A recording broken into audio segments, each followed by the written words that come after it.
Hello? Can you see me?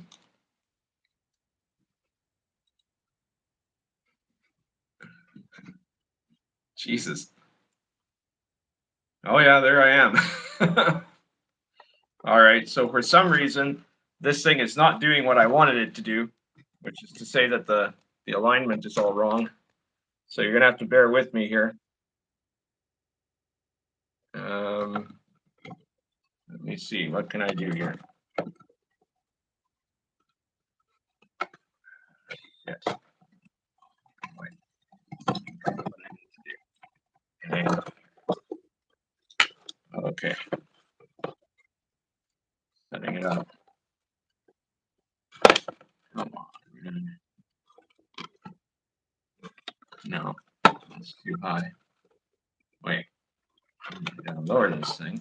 Ha! Okay, this is very tenuous here.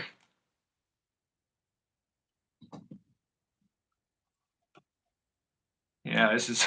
I guess you could say this is Boomer Cam. It's actually just. I'm I'm a Gen X in every respect, except that when it comes to technology, I'm a goddamn boomer. Really awful. So, how is everyone? Everybody good? We got 29 people watching. That's pretty good. Move that over a little bit. There we go. So this is the RPG Pundit, the final boss in Internet Shitlords, and this is my 7,000 subscriber live stream. And today we're going to be talking about a bunch of things. Obviously, I'll be answering your questions. I'm also going to be looking in more detail at the various series of disasters that happened with the D&D Creator Summit, where we already know that there's quite a bit of things that took place. And I'll also be probably, going into more detail about the debate that has emerged out of Jeremy Crawford's very racist statement, and we might even talk a bit about the D&D movie. So we'll have all that on board, and besides that, I don't know if this is going to work or not, right? Or if anyone's going to show up that I can invite this to. But apparently YouTube has just, and this is not a YouTube paid promotion or anything like that. I just noticed it when I was making the live stream, that YouTube now allows you to go live with a guest. In fact, you can have multiple guests in theory. So what happens there is that there's a link, and I can send a link to someone. So if somebody that I know who has their own YouTube channel or whatever shows up today, maybe I'll try to see if I can send them that link and if they can connect and if we can actually have, because that'll be pretty revolutionary, because I don't know how to use any of those, the various different streaming services, StreamYard or Google Meetups, whatever Joe does. I mean, even Joe barely knows how to do that, right? So, this would allow me that if I really wanted to, I could do live streams where I'm collaborating with another YouTube video guy on my channel, and I think that's very, very interesting. So we'll see if YouTube actually managed to figure out how to do this. It's amazing to me that it's taken them this long, because this is one of the main features that people like to do with YouTube, is to have these live streams with multiple people, like Inappropriate Characters and many other shows. I know that Aaron and Venger have a show, or had a show. I don't know if they're still doing it, the Gonzo show or whatever. And lots of other people, and people have guests on their shows, right? And not on my channel, but in Inappropriate Characters we do that. The Red Room has guests, lots of people, So we'll see. We'll see if I spot someone that I think would be a good person to put on as a co-host. And it might, you never know. If there's a lot of people, I might even go cycling around, because apparently you can only get one person at a time so far. Maybe later they'll be able to do it for like multiple people. But there we go. So before I continue, first of all, happy Easter to everybody who celebrates it. I don't know how many. Well, we've got 43 watching now, so I guess the fact that it's Easter hasn't made it bad for for date wise for setting up this live stream because yeah, I had my doubts. I thought maybe everybody would be too tired from all their Easter activities and would all be asleep or something. So here we are. We've got 43 45 now. Wow, that's amazing. Um, Let me also point out something. Just a second. I'm gonna light my pipe. Oh, by the way, this is Lorenzetti Oversize plus Argento Roots. It's actually Argento Raíces, which is Spanish for roots. But the last time I said that on my last video, somebody thought I was saying Argento racist. So there we are. But let me light this up here.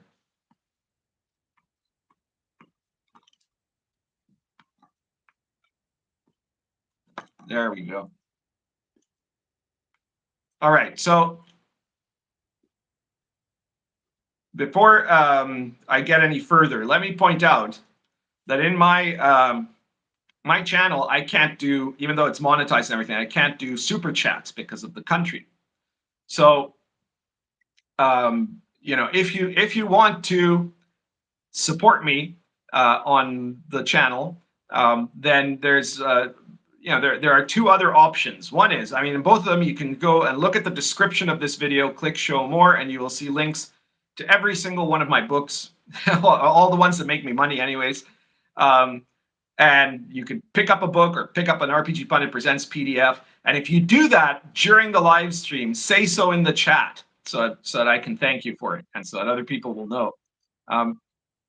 And then the other option is if you already have all my books or you're not really interested in getting my books, but you like the cut of my jib, there's a link there to Patreon. And my Patreon doesn't have any special things. I don't do anything on the Patreon, but it's there specifically for people that want to give me a monthly tip or what have you, or even just do it for 1 month and then leave or whatever. Yeah, you can, again, if you end up giving me Patreon bucks during the live stream, please let me know in the chat. Okay, so I see that everybody's having some good conversation here. Some people talking about smoking is not good for you. Says John Fraser. Okay, I'm banning John Fraser from the group, from the chat. No, okay, I won't do that. I won't do it this time, Fraser. I am of the same opinion as J.R.R. Tolkien when it comes to. He once said, "I wake up every morning, and the first thought that comes to my head is, oh, good, I get one more day of pipe smoking." That's the same with me. I feel the same way about that. Apparently, someone has a Mitch McConnell avatar.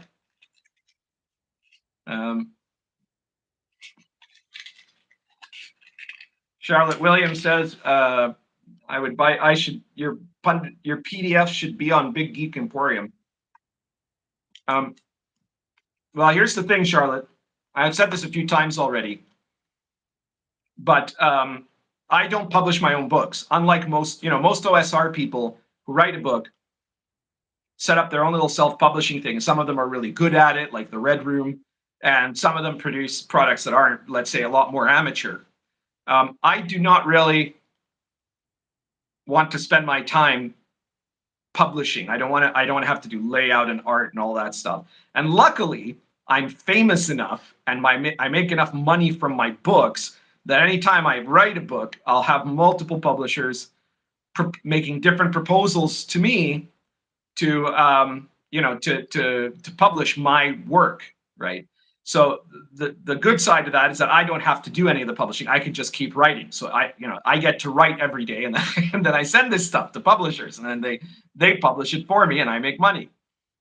So I like that, right? The other side of that, though, is that I do have to abide by how those publishers choose to do business, right? I mean, I check them out at first. I look into what I think is whether I think their policies are good or not, and if they're acceptable to me, and if the deal they cut with me is acceptable, which is usually a very good deal for my side, because a lot of these publishers There are some publishers that hadn't done a lot of books, but I liked some book they did, right? Like Mad Scribe was like that, the one that does Sword and Caravan and Social Encounters, and is going to publish some more books now in the Sword and Caravan line, and might be my publisher for Baptism of Fire. He had this book that wasn't even an OSR book, but I saw it was really well produced. And so I asked him, did you do this? And he said, yes. And I said, well, and you should make a proposal to me. And he did. And, obviously Sword and Caravan and Social Encounters. Social Encounters is an Electrum bestseller, right? So he's made some really good money there, But it means I have to abide by what they choose. And at this moment, I talked to almost all of my publishers and talked about the Big Geek Emporium. But the problem is that I think a lot of them feel like right now the Big Geek Emporium is still not well enough put together. It doesn't have enough critical mass. And at least one of my publishers, Spectre Press, who does the RPG Pundit Presents series, which would obviously, being a PDF series, could make sense to have there. They have an exclusive deal with DriveThruRPG. And there's no way they could calculate it based on what they saw, where the reduction in the profits from going non-exclusive with DriveThru would be made up for by sales on Big Geek Emporium, and that's unfortunately. I would like to put products on Big Geek Emporium, but so far that hasn't happened. Maybe later, if I get another publisher or if one of my publishers changes my mind, they'll do that, right? And that would be great. And I support Big Geek Emporium. I think that there needs to be competition in the indie RPG field. I hope that they get better at what they do and keep fighting the good fight and get to being where I can convince my publishers to put stuff on there, right? That would be great. So yeah, that's the story about that.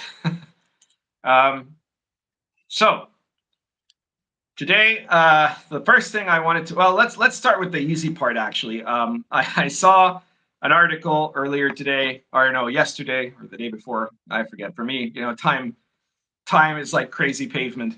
But I saw that apparently the D&D movie has not lived up to what they were hoping it would do in terms of sales. And I couldn't be happier about that. That's fantastic. It wasn't, let's say, a total bomb, but it did worse than Shazam 2. And Shazam 2, from DC's point of view, was a total bomb. Now, I think they probably spent more on making Shazam 2 than they did on making the D&D movie. But I still know that they needed to make, a certain amount on the first weekend to have a projected, to have a projected success, and they didn't even get close to it, right? So I think that was a combination of there being a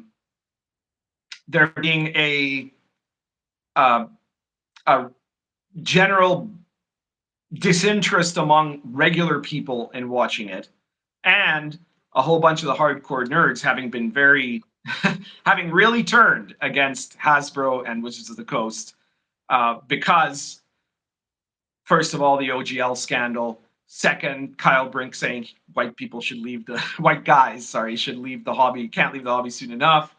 And then the actual creators of the movie having publicly said, we didn't really make this as a D&D movie. We didn't care about that. We just threw in a bunch of stuff from D&D, but it's not a D&D movie. It was the movie we were going to make anyways.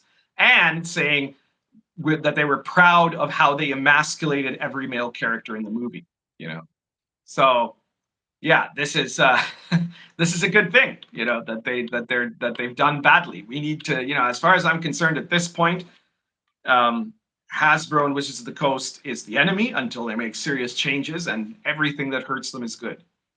The Drama Goblin just said, hey, Pundit, big OSR fan, weird to see a face reveal. Well, this is not the first time I've shown my face, actually. Uh-oh, here comes Meatball. This could disrupt my very delicate camera setup if she decides to do something spontaneous. So you guys might be about to see a camera disaster. Hey, Meatball, what's going on? Now, I've shown my face here before, and I've also shown my face on other chats before, because I've gotten to the point now where, for a long time, I was concerned about keeping my private life separate, let's say, from my life as a blogger. Now I don't really have that concern anymore, and there's literally nothing that anyone can do to me that would be a problem. So I just don't. I also don't think that my face adds a lot to what I do. Let's put it that way, right? Like I would rather usually show a picture of my books, right? But I just sometimes, like when I'm doing a live stream, I have a different setup because I want to be able to look at my my desktop, to look at the top chat, and so putting a book just is much more complicated than just pointing the camera at me, right? But you're not going to be seeing a bunch of videos where I'm showing my face. It's only when it's for some reason more convenient for me to do that. I if I'm doing a short or something like that, I always take show a picture of Meatball, because I think Meatball really brings the views in, whereas I don't think I do. I'm just a kind of generic guy when you look at me. I look like every other Latino.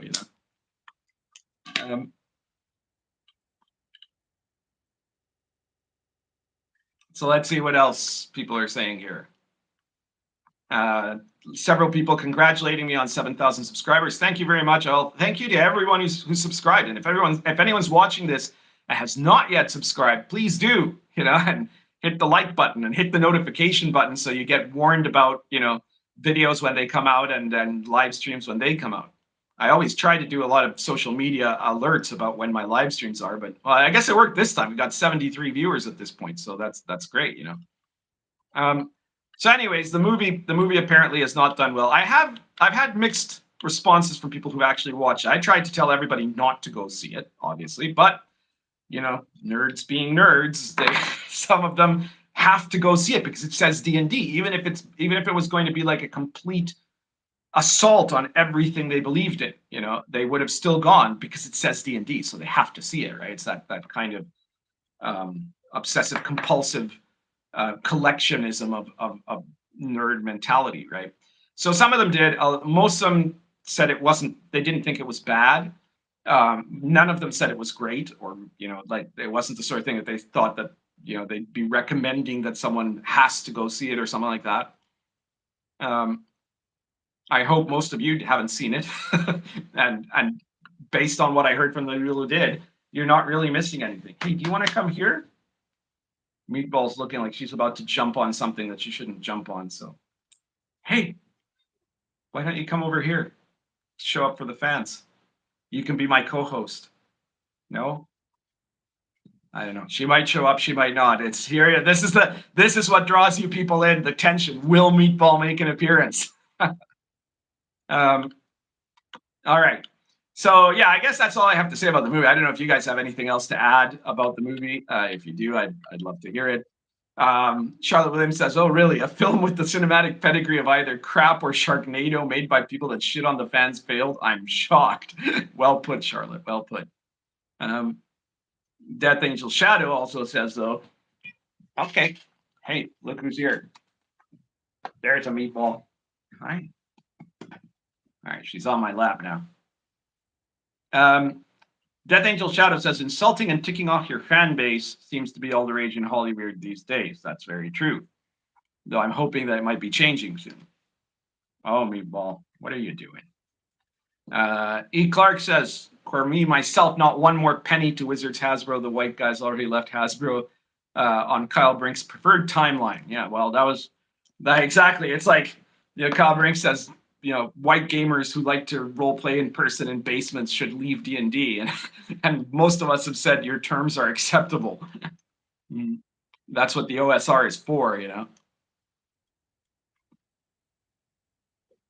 Judd Gossick says DTRPG's exclusive deal strikes me as close to a trust violation. Well, I'm not sure about that. I think that would be more if like there was I wonder how much that deal can be held to them, because I've heard it has some weird conditions, but I don't know. I'm not a lawyer, so I can't really comment on that. Usually a trust violation would be when multiple companies plot together to control the prices or the benefits for users or contractors. Greg Gillespie says it's a dreadful movie. Is that right, Greg? Don't tell me you've seen it. I'll be disappointed. And let me see here.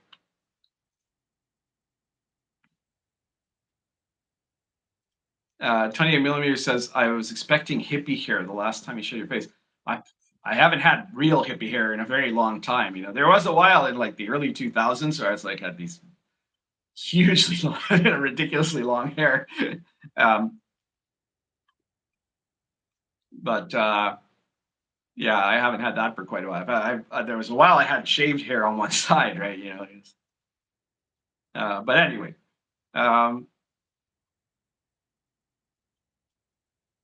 Baron von Succo says, advantage to this format is your audio quality is better. Your mic sounds too far away when shooting with. Well, I'm using the exact same phone. The only difference is that usually when I'm filming one of my normal videos, I've got the phone on a tripod on the counter pointed at my books, and I'm standing above it, so I'm a little bit higher. I guess my head is further away from the mic. So, okay, I guess it makes it. But I mean, I listen to my own videos once in, when I'm checking them or whatever, and the sound comes out pretty clear to me. So I'm hoping that for most people, it's not terribly bad. Streambub says, started smoking a pipe. Oh, hey, well done. Earlier this week, and I blame you for pushing me over the edge. Well, welcome to a wonderful pastime. Tag 1080 says, semi-off topic, the authenticity of Lion and Dragon for the time period is awesome and a fresh step away from the woke content sphere. Well, if you like that, Tag 1080, check out Sword and Caravan, which I think I have right here, if I'm not mistaken. I do. Now I get to do some product placement. Sword and Caravan, check it out. So Sword and Caravan is medieval authentic, set in the Holy Land during the Third Crusade and on the Silk Road in the same period from the Third Crusade until the Mongol invasion. And it's got huge amounts of historical and authentic myth and legend details. Zintibar says every other Latino lol.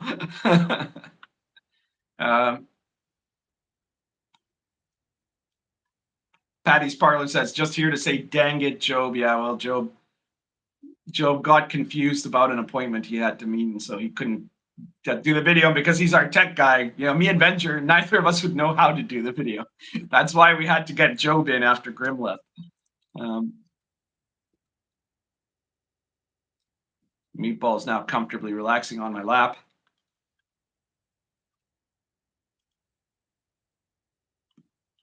Jeff Hatch says, I've stayed strong. All hail the internet shitlord. Reziel says, got people defending the no half races in D&D in my area, taking me off. We're going to talk about that in a little while. Patty's Parlor asked if I've considered publishing to BGE yet. Well, I was just talking about this, so you're going to have to go back later and check what I said and what I explained about why none of my books are on BGE. The short of it is I like BGE, but I don't publish my own books.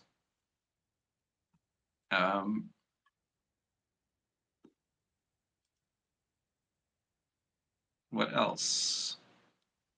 Pedro Garcia says, forget the movie. I want to talk about the perv at WotC who filled the Dungeon of the Mad Mage module with his BDSM lesbian fetishes. It's annoying.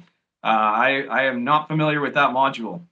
So I don't know what you're talking about there, but I mean, that almost sounds, I mean, I guess it depends. I mean, is it also woke, or is it like, something Grim Jim would have written?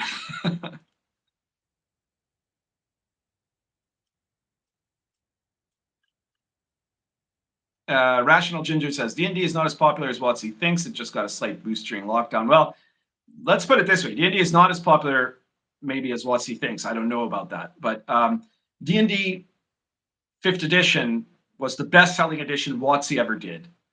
It might be the bestseller overall. And it is, well, it's definitely the most profitable overall, though some of that obviously is attributed to the inflation compared to the 80s. And it did get a boost during lockdown, but it was already boosted before that by tapping in coincidentally to the kind of millennial 80s flashback fad, right? So you had Stranger Things and stuff like that, and suddenly these things from the 80s became hip again. Pedro Garcia says, I figured you look like an Italian. I'm not Italian, and I don't have any Italian heritage whatsoever. So I don't know where you got that from.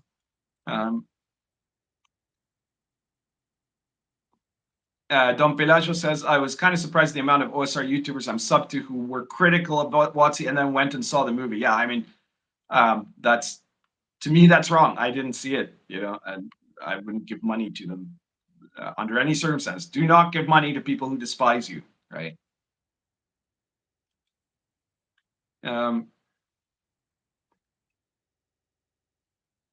Death Angel Shadow says, I like how the new edition is going to be 5th edition. Yeah, we'll be talking about that too. Oh, sorry, it says pipes are more classy. They certainly are. Phil Stroud says, I think the B team of publishers is trying to legitimize themselves with Orc. I don't think Orc is necessary. Steel Mongoose says, I thought Pundit looks like his avatar from the Old Board. The Old Board is the RPG site, which is still very active and a really good place to talk about OSR products. And it says, wasn't it Daniel Day-Lewis having a bad day? Yeah, it's from Gangs of New York. Bill the Butcher. The Drama Goblin says, I had a cat named Meatball once. Hey, look at that. You know what? I actually found out, how those of you who follow me on Twitter know that, once every day or two, I post a picture of Meatball, and the only thing I usually put there, I title it Daily Meatball. It turns out that there's another person, a Twitter account that also has a cat named Meatball, and pretty much their entire account is just them posting pictures of their cat with the logo Daily Meatball. It's just freaking weird, right? There you go. So you can look up that other Meatball and compare. Just you can decide which one you like better. I personally like my Meatball better, but the other one was good too. Let's see what else we've got here.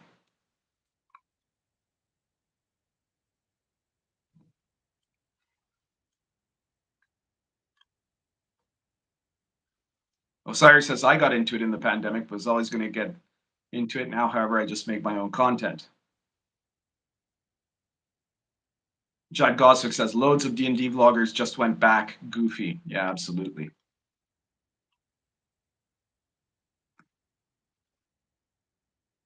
Death Angel Shadow says, 5e had already peaked. I think the posers were beginning to move on to destroy other properties like the woke little locusts they are. Well, I'm not sure about that, but I do think it has, if it wasn't already, at its top, it certainly is in trouble now, because I don't think they're recovering from the OGL scandal. I think that they permanently lost a whole bunch of people, and this is, costing them a lot of internal strife in the company. Tabletop Gaming with Wolf Phototech says, I'm watching your live stream instead of making my own videos. Well, I would say that's a good choice. Not that yours are bad, just saying. Mine is mine, Joseph Scal says, what are you the most proud of writing, Pundit? That's a very tough question, because I'm pretty proud of every product I've made, especially, let's say the ones I've made from everything I've made from Dark Albion onwards, especially. The other ones, were part of a learning process, the earlier things I did, but I think that in terms of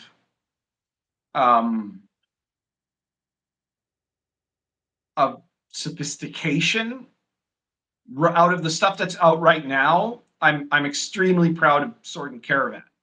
That is, it's a book in some ways similar to Dark Albion, but I think it shows a lot of improvement from how I wrote Dark Albion. The Dark Albion was quite good also,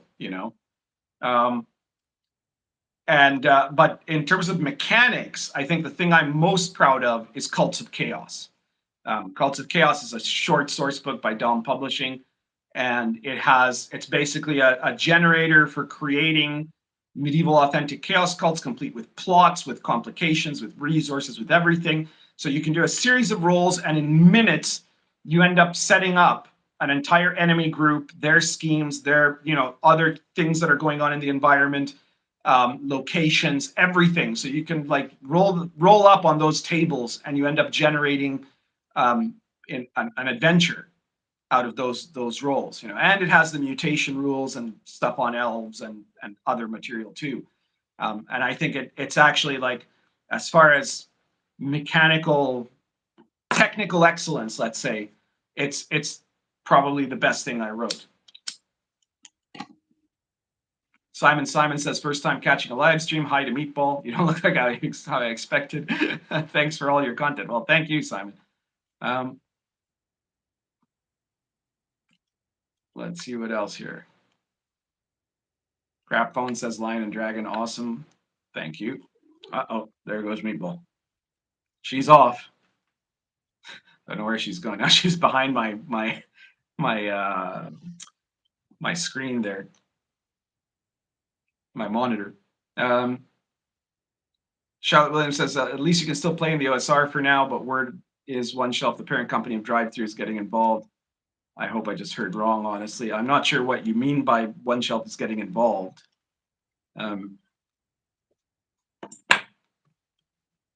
Simon says, Dark Albion plus Cults of Chaos is so incredibly superior to the typical Dark Fantasy or Warhammer approach of Chaos versus Law. It's not even a contest. Thank you, Simon. I would agree. Yeah, I would say so, Obviously, with Dark Albion, I took some inspiration from, the Warhammer Fantasy Worlds concept of making a world that is more closely inspired to the real, European history than to some kind of generic fantasy land. But I did it with a lot more authenticity than what they do, obviously. 28mm says, hit the like. Yes, please do hit the like button. Joseph Skull says, we're up to 83 people. Yeah, I guess doing a live stream the night of Easter Sunday turned out to be a good plan. It's excellent.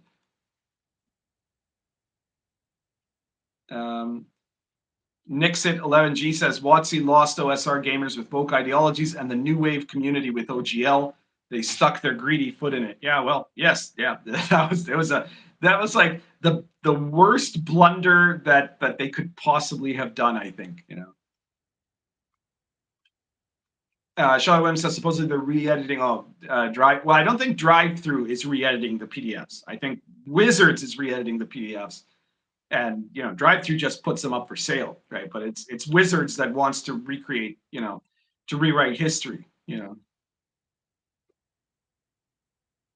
I think eventually, at some point, I mean, unless they stop being woke before that, but if they don't, at some point, all the old TSR stuff that's on Drive-Thru will be taken down because it'll be just too problematic, right? I mean, we're living in a world where a half-elf is inherently racist, so there's no chance that those books are going to stay up if Wizards doesn't, purge itself of wokeness. Rusty Axe Gaming says, hey, Pundit, do your products work with my choice of OSR Old School Essentials? Well, Rusty Axe, first of all OSR products are essentially compatible with each other. Right. Now, there's a couple of my products that are almost entirely, like 95, 99% setting and, things like mechanics for the setting, right? Like flavor mechanics or random adventure stuff or encounter tables or things like that. So Sword and Caravan is one of them, and Dark Albion is the other, right? Those two, you could absolutely run them as a setting for OSE. But besides that, Lion and Dragon and Cults of Chaos also. Cults of Chaos would be very easy to use with OSE because it's mostly, like I said, an enemy group generator, right? So those ones would all be very easy to use. But besides that, you can take almost anything in my products and with very little alteration, you can port them in, right? So if you like some of the grimoire magic that's in the Old School Companion 1, you could take that, and that magic you could just directly plop into an OSE campaign. And with monsters or whatever, you might have to change a couple of stats, but that's basically it. Saturnine says, Pundit, are you an expatriate? Well, yeah, I mean, I was originally Albertan, and then I moved to to Uruguay, and I've been here for a very long time. Um, let's see what else here. Getting a lot of interesting questions tonight, though. It means I haven't even started the main topic yet, but that's okay. I don't mind if people have good questions. I'd rather answer your questions than otherwise. How's your father? Says this a face reveal? We already answered that. The answer is no, not really. I've shown my face before. I just don't tend to do it very often because I think my face doesn't add a lot to my videos. I'd rather show Meatball's face or one of my book covers, but in this case, I decided it was more convenient to just aim the camera at me for this. It tends to be that way for live streams. So probably most live streams I do are gonna have my face on them. Let me see.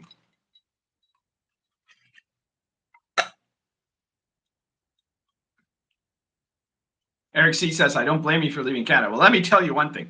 The longer I've been away, the more I'm happier to be gone. And I was super happy that I spent the COVID years in Uruguay. It's like winning the goddamn lottery, right? It's like if you were living in Uruguay or Sweden, you won the lottery during the COVID years, right? Because they were the only two sane countries, really. There are maybe one or two others, but it was just unbelievable the difference between everything I've heard from people who are living in the US, the UK, or especially Canada versus, living here.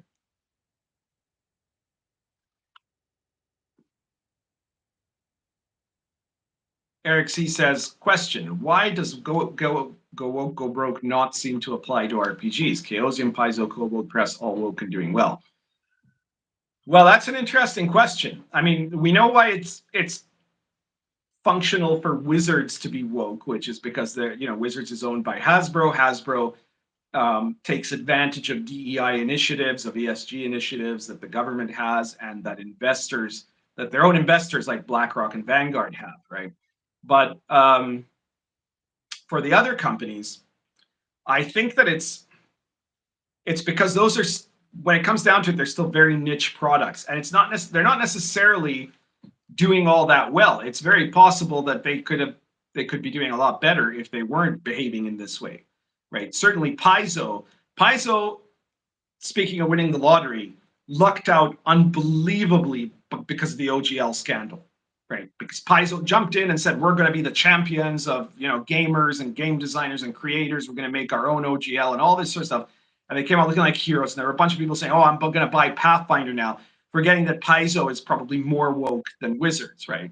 And that's probably saved their asses, because before that, up to that moment, Paizo, like if you've seen the last few years about what's been going on at Paizo, they were very clearly a company that was circling down the drain, and they probably will be again in a while. But I think they've gotten a fresh, like they said, they've made more money now than they have in years because of the OGL scandal. Simon says, any thought on Shadow of the Demon Lord? I've never really read it, so I guess not. Jeffrey Harris says, no offense, you're okay, but I'd rather be watching Meatball. She's so cute. Yeah, I'd rather be watching Meatball too. Pedro Garcia says, whose idea was it for 5e to have such a safe death-saving throw system? I can't absolutely say for sure, but it definitely wasn't mine. But the consensus, I was objecting to this. I thought that there should be, because a lot of 5e we were trying to do it with a whole bunch of options, most of which show up in the DMG. And the idea was, originally we thought that 5e players would like craft their campaign using all these optional rules to be whatever it is they wanted. So you could make a 5e that was really tough, or one that was really easy, one that was high magic, one that was low magic. You could mix things around. That was the original intention. But so the question was, what was going to be the default? And my perspective is that the default should have been tougher, and that the rules that actually ended up being used should have been like an option for more cinematic style campaigns. But instead, they made that one the default. And of course, since they made it the default, and so since we were completely wrong, and 5e gamers just want to play the rules as written with no options, that's what everybody does. So I mean, I know that Mike Merles, for example, he really thought that new gamers would want an experience that made it harder to die, right? That he thought that frequent character death was not a good thing. And of course, I disagreed with him, but there we go.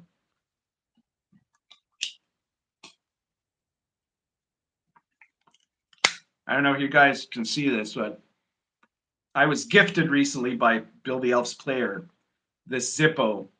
This is an actual Zippo from the Vietnam War era.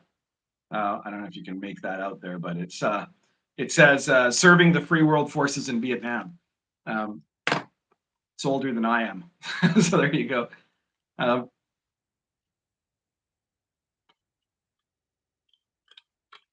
A bunch of people saying COVID wasn't that awful where they were. Yeah, well, the states had different rules in each state, right? But a lot of them were bad. In Canada, almost all of them were bad, basically. There was no good option there.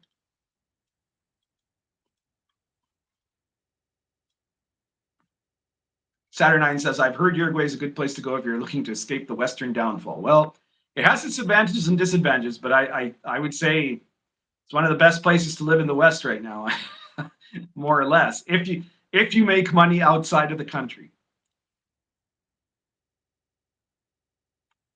Rusty Axe Gaming says, forget WotC or Paizo. If you want to play, use OSR products. Damn right, and especially mine. Shirley Unicorn says, big spiders in Uruguay. I imagine there are big spiders in the countryside, but if you're living in the city, not really. I mean, there are spiders, of course, but not super big ones. And most spiders in Uruguay aren't poisonous. There are a couple that are, of course, but I mean, up north in the countryside, they have tarantulas, for example.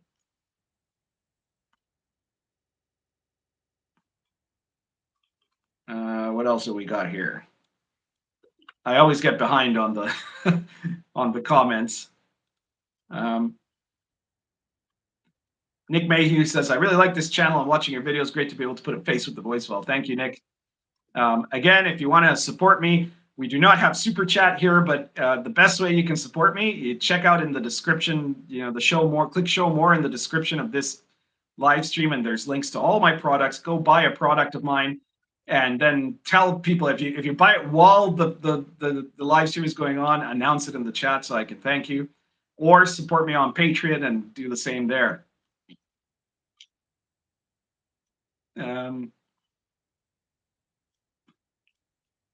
What else have we got here? Pedro Garcia says, do you think D&D was ever not some version of woke? Because the game seems to have always been left-leaning. I'm reading the early novels, it seems to have been pro-sexual revolution. Well, I mean, D&D the thing is, left-leaning and woke are two very different things, especially if you're talking about what was left-leaning in the 1980s, right? Like somebody who was, well, I mean, Jesus, never mind the 80s, the 90s, right? Most people who were Clinton Democrats in the 90s would today be considered, mega MAGA terrorists by the people currently in charge of the Democratic Party, right? But it's always been countercultural, let's say, or at least it was countercultural. Now it's very much part of the dominant establishment culture. It was anti-establishment for a very long time, and being anti-establishment in the 80s, in the face of the moral majority and the what was the other one? The religious right and all of that. It meant being a libertine, right? And it was connected to fantasy books, which was like Tolkien was big with the hippies, and it was connected to stuff like heavy metal. The people who played it, like like I've said, when I started gaming, I was there just at the kind of tail end of AD&D and Dungeons and Dragons being a fad for the first time. And when I started gaming in junior high, I was the nerdiest kid at the table. And then by the time I was in high school, I was the least nerdy kid at the table. And when I started, almost everybody that was at the table were like either into heavy metal or punks, or skaters or things like that, right? Like so. you know, it appealed to the counterculture for a long time. Then it turned into a nerd thing, and now it's turned into a millennial cat lady thing. You know, at least the official version has. But we are now the RPG counterculture, and that's a good thing. Um, Judd Goswick says another plug for the Red Room, offering a free PDF of the Wretched Core book on their site. That's a good thing to check out.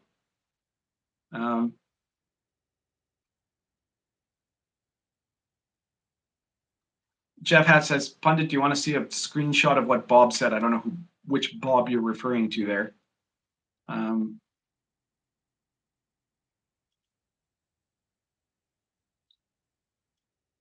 Oh, Unscripted Unchained says, I just purchased Cults of Chaos plus softcover and PDF. Thank you very much, Unscripted and Unchained. I believe that you're going to really enjoy it. Hey, look, look where Meatball is. She's climbed up onto the little pedestal there. Oh my. Crazy Meatball. There we go. Now you can see both of us at the same time. Unscripted Unchained says, I'll do a review once it arrives. Please send me that review. Let me know. How's your father? Says, Pundit, you look good. I thought you were like 15 years older and 100 pounds heavier. Well, I've never been particular. I mean, I've been in the same weight range with a margin of about 3 pounds either way for the last 20 years. So I really haven't changed very much in weight at all over the course of my my adult lifetime. Really, well, before that, I was thinner, but that was because I didn't eat well. You know. And in terms of age, well, you might. I've had people say a big range of what they think my age is. You know, so suffice to say, I am Gen X. Okay, very much Gen X. The thing is, you know, I've got the gray and, you know, the widow's peak and, you know, gray here. And so, you know, people who kind of focus their attention on that look and they say, oh, this guy must be really old, right? But then you look at, you know, I have the face and the skin of a guy who's never had to work a solid day in his life in terms of, you know, hard labor of any kind. And so in that sense, I look young, you know. It's a product of my aristocratic background, I guess. Let's see what else. Sadwing Raging says proud Reaganite here. Okay, good for you.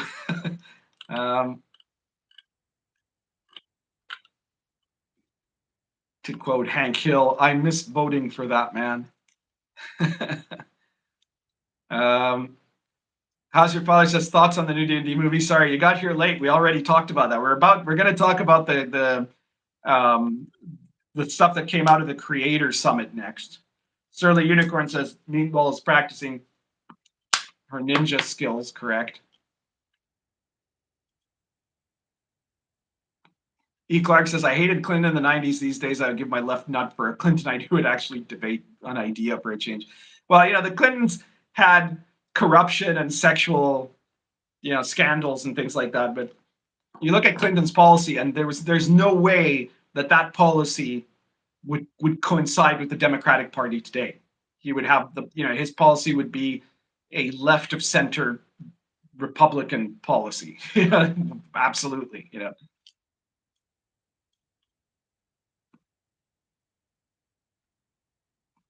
Magona says you're so handsome, RPG Pundit. Well, thank you. Yeah, Meatball over there. Charles Wood says, I'm glad there are people out there who can't stand the modern state of mainstream RPGs. Well, the OSR is the RPG's punk movement, so check out the OSR.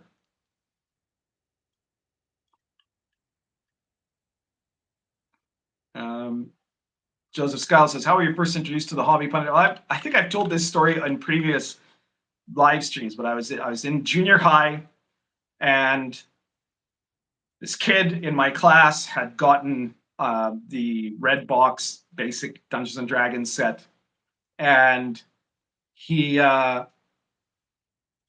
couldn't quite understand how it worked, and I was always the smart kid, so he came to me and he said,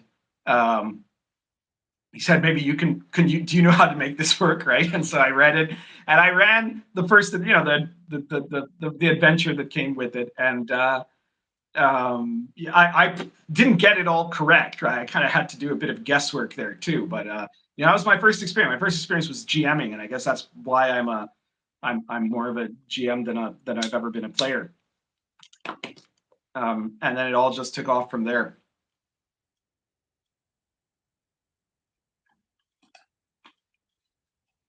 Oh, now Meatball is somewhere she's not supposed to be. Jesus. You better not drop anything, Meatball. You're going to be in so much trouble if you make something crash in the middle of my live stream. Fenty says, did Kyle ever follow his own advice? No, he did not. He absolutely has not followed his own advice. He is still very much employed. All right, I gotta skip some stuff because I'm getting further and further behind here. Let me see. Meatball is making her athletic check rolls. Yeah, well, she's really old now. She's 13, but she's still pretty agile. She problem is she can't quite. She was unbelievably. She's like the most agile cat I've ever had. I've had quite a few cats, so she was remarkable at some of the jumps that she could do and stuff. And now I think she's realizing that she can't do a lot of them anymore. But sometimes she thinks she can do one, and then she kind of misses. It's too bad. I can see her aging from her attempts to do what she did when she was younger. But I guess that happens to us all. Charles Wood says, are you a fan of Pathfinder or Starfinder? I am not. I never liked those systems. I mean, they're not, as systems, they're not terrible, but I was not a big fan of full-blown 3.0, 3.5 D&D. It had too much stuff that was just in the way. Jeff Simpson says, what blend are you smoking? Argento Roots. I already said that earlier. I guess he got in here a bit later. We got 97 people watching now. Wow, thank you, everybody who's watching. All right, so I've gotten, I think, to the end here, so I'm going to start talking about the Creator Summit, if you guys don't mind. Yeah, I think Meatball is setting herself up for a sneak attack. You can just see the side of her head there, I think, maybe. Yeah, okay. All right, so let's look at everything that happened in the tabletop, right? It started with, they were going to do a presentation on the D&D virtual tabletop. And they said this would clear up misconceptions, right? And what they presented basically was actually they called it a pre-alpha stage, which I'm not an expert on computer games, right? But from what I've heard, this is something a lot of computer game companies do, where they, they're starting to make whatever, their next big computer game, and they show it off. And what they use to show it off with is basically an animation that has nothing to do with what the finished product is going to look like. And that's what, I suspect that's what pre-alpha means. It means that they've just put something together. It's a Potemkin village that they've made to try to get publicity. And that's what they presented at that thing. And, I was saying before that this is not the first time that Wizards itself has tried to do a virtual tabletop.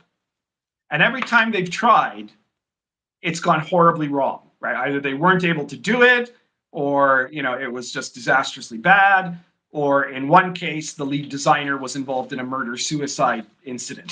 So the whole thing, every time they've tanked. And I thought, well, this time they're probably going to make it work because they're getting all these Microsoft people and stuff like that.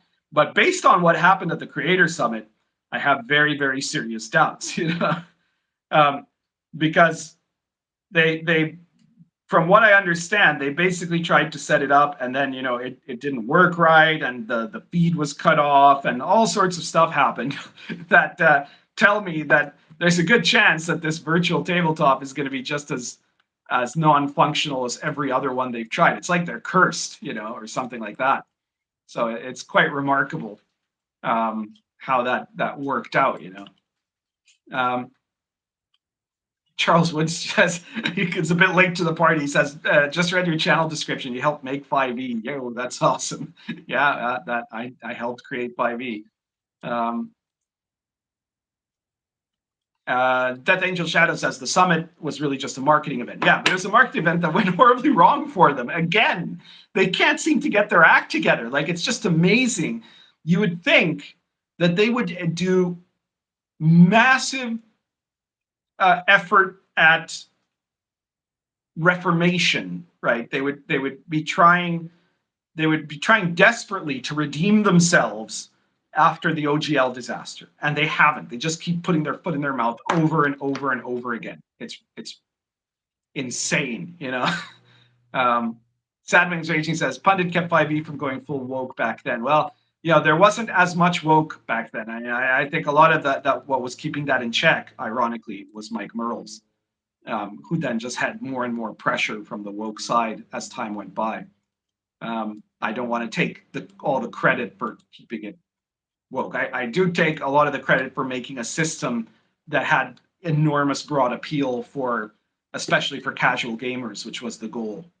All right, so after the VTT thing happened, there was some question and answers about the VTT itself, and one of the questions was that you know, if there was going to be if the VTT was going to be able to run other games than D&D, and the answer was very surprising, because they basically said, like, we didn't even think of that. You know, we're not even considering it, you know, or we haven't even considered it. They kind of imply that they might think about it at some point, right?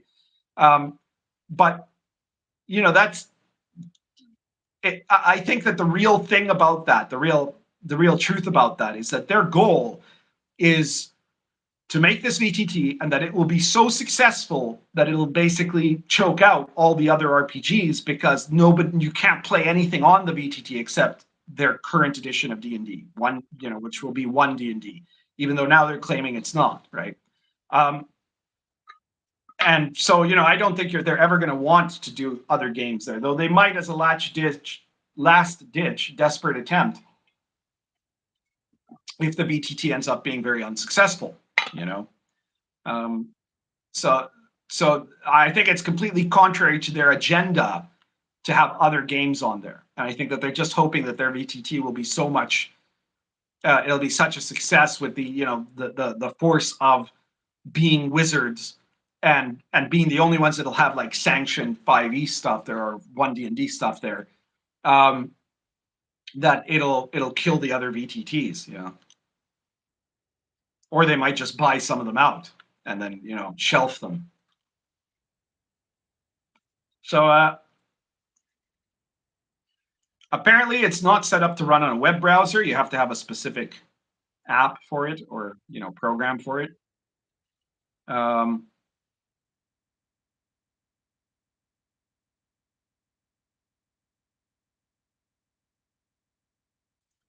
Then somebody asked about it being an equity issue, you know, because, you know, they said one of the great things about, you know, one of the people asking a question said, one of the great things about tabletop RPGs is that it's a low threshold to play. You need dice, pencil, a paper, and a book. As technology increases, it becomes an equity issue for people. How are you going to address that, you know? And so they first they say, oh, we love having people that have never spent $1 on D&D. That's a lie, you know. We want them to be able to continue to play D&D with us only if they pay, you know. They say that they're going to have like 2D maps instead of 3D maps that are going to be more affordable, so they won't force 3D on anyone. Yeah, probably, but there'll probably be a lot of things those 2D maps won't be able to do. And, you know, let's be clear. The goal of the virtual tabletop is very obvious. I've said this in a recent video, that what they actually want, like they're even trying now, like there's a lot of the 5e boosters and the woke people who are hoping to get positions as woke content moderators on the VTT are actively trying to say that playing games in person is actually full of problematic elements, because, you know, people might do things that are hate speech in the games, you know, and so it's much more safe to play games on a VTT that has heavy moderation. but the corporate goal in that is that you're going to join. You're going to have to pay a monthly fee to join. If you want like special content, you're going to have to pay extra for that. If you want access to special products, books, or additional, game rules or things, you're going to have to pay extra for that. So it's all going to be a bunch of microtransactions. And the goal is basically to milk all the money possible off of every gamer, which has always been kind of the weak spot in the economics of RPGs, which is that usually with the economics of RPGs, one guy has to buy one book and six people will play, right? So that means that it's um, from the point of view of a big corporation, that means that there's five people that they aren't getting any money from, and this is meant to change that. I think that's the goal. So one of the amazing things about the summit in the Q&A is just how often it's blatantly obvious that the Wizards people are lying, you know. Um, they've said, they're looking at what the monetization is going to be, and the designer says he hopes it's not going to be too high for people to start playing, and odds are it probably won't be that high for people to start playing, right? The basic cost will be something less than $20, right? um, Maybe quite a bit less, I don't know, but it'll be all the extra charges which they hope to make money off of.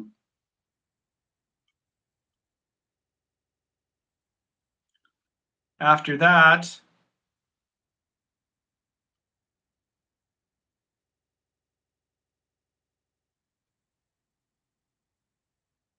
there was a question about accessibility, and by accessibility, the questioner meant LGBTQ folks, disabled folks, BIPOC folks. What a horrible term!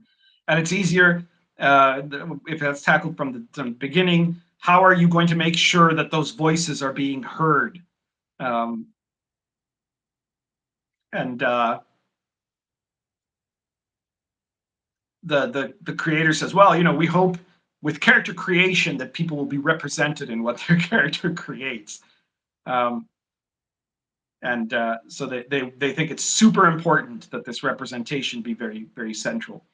Um, and then the director of inclusivity for Wizards stepped in and said, it's not the sole responsibility of marginalized people to have creative inclusivity. We have a diverse lightning approach where it's like the NFL Rooney rule. Sorry. So every requisition we're hiring for, it's tied to executive performance. We have an entire inclusive review process for D&D, MTG, Arena, marketing, etc. What inclusion review means is that we have different gates and stops to look at inclusion and accessibility. So we're paying market rate for consultants to look at things and advise. They already said this, right? Like that basically their answer to diversity is that they now have diversity readers for everything. They had said, if you've seen, I pointed this out in one of my earlier videos, every single word in any D&D book is looked at by at least 3 different inclusivity experts, consultants who have to approve it, like political commissars in the Soviet Union. So it's an enormous make work project for useless woke people. And it's also a way for them to claim that they're being diverse, even though all of the executives in Wizards of the Coast are upper middle class Caucasians. So that really tells you something, right? What's amazing to me is, okay, I guess it's because they both have this mutually parasitic relationship where both of them are getting something from the other, right? The woke people are being given jobs that otherwise should never exist, right? And they're given recognition that they can then use for virtue signaling, while the corporations get to use them for cover and to be able to fulfill DEI requirements and ESG requirements and all of that sort of stuff. So but it is amazing to me, like it shows, like okay, corporations want to make money, right? So they're making money. It used to be corporations wanted to make money by selling things that customers actually want. Nowadays, big corporations want to make money from all of these investment funds and government grants for diversity. And so they're going to do whatever they need to do, but always the minimum to get those things. And that's that's normal, so to say. I mean, it's horrible, but it's normal for corporations, right? And so they're acting the way corporations should. They're trying to figure out what's the best way for us to make money. The best way to make money is obviously if the government throws money at you, right? But that is the best way, as far as purely mercenary motives, right? But the woke people that end up buying into this and providing this for Wizards of the Coast expose just how absolutely unconcerned they are with actual social change and how much of a grifter job that their work really is. Because what they're doing is they personally are, their inner circles are making money off this, knowing that what they're doing is not in any way about any kind of real social change or anything like that. The goal for this is not to lift up, black kids living in downtown democratic cities where they're routinely being murdered. No, this is about getting a bunch of liberal arts college graduates money that they otherwise should have no right to have, that they have no talent or ability to otherwise obtain, and they're using a political cult to obtain that. So that's what that's about, really, and it shows you that of the two, the one that are more false, in spite of the fact that we've just seen in the summit, Wizards of the Coast was lying about almost everything in this summit. The woke people are still the bigger liars, because they don't really give a damn about minorities or about diversity and inclusion, right? What they want is for their tiny cadre to have power, influence, and money. All right, let me just try to catch up here if there's anything to talk about in the comments. I see a lot of very interesting comments, but I'm going to skip through a few of them because otherwise I'm going to get too lost in the comments. Charles Wood says D&D loot boxes will grant you magic cosmetic items. Well, sort of, yeah. I mean, I'm guessing there's a lot of it is going to be about like the way your character can look, and about access to new stuff, right? So like there's this new magic item, but for you to use it in your game, you have to pay 99 cents, and it'll be, the DM will be paying that, or a player who wants it, Unscripted says his prediction is $14.99 a month just to play, with an AI DM and no homebrew content. Well, I don't know about that. I think that they're probably gonna. I think they're probably gonna encourage homebrew content, because I think that probably whatever setup they have will be that homebrew content will be able to be used by the company and then promoted in other places, and maybe without paying anyone either. Like, this is what they wanted to do with the OGL, right? So I think that's going to be part of the goal. That's going to be part of the way that they're going to be able to increase the things that they can provide for people, which means they have to hire less freelancers. So I suspect that it might be that homebrew content will actually be encouraged so that they can steal your ideas, North of Rocky says, BIPOC sounds like a viral disease. Yeah, it really does. Commissars is the correct term, says Sadlings Raging. Yes, it is.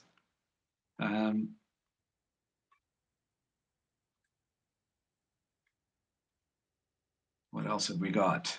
Pedro Garcia says, the reason why Woke Wizards of the Coast doesn't have diverse staff is because minorities aren't interested in RPGs, at least in the US.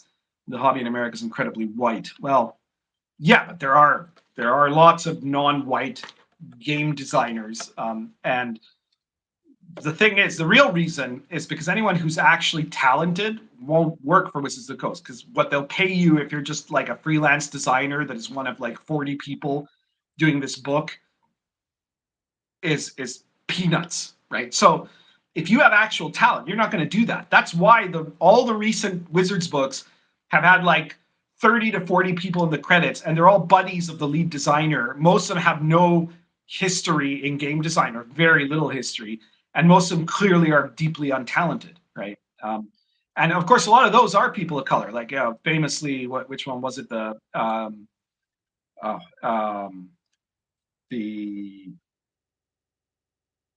the Crystal Shard or whatever, the recent book that was run by, I think it was Ajit George was the chief guy, and they bragged that every single writer there was non-white, as if that was like a super achievement, right? But they were all terrible, right? Um, Anybody who's let's say not Anglo-Saxon Caucasian and actually has talent is going to just make their own stuff. What else have we got?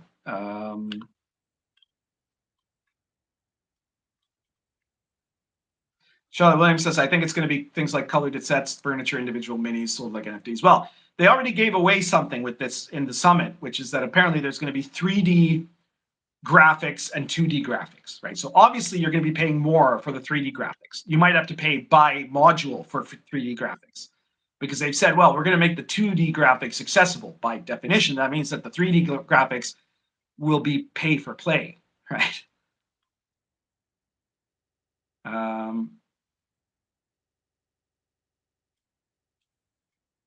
Surly Unicorn says, your subscription has been terminated after it came to light that you played a half-elf in 1997. Radiant Citadel, that was the one. Thank you, Osiris.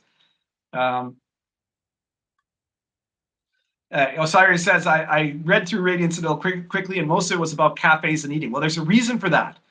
Ajit George apparently is friends with a lot of people who are young adult novelists and vegan cookbook writers. So there was more than one person there whose writing credits in Radiant Citadel were their first D&D credit, and their previous writing credits involved cookbooks.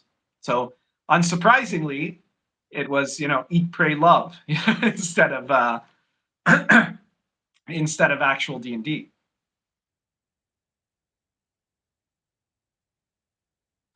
All right.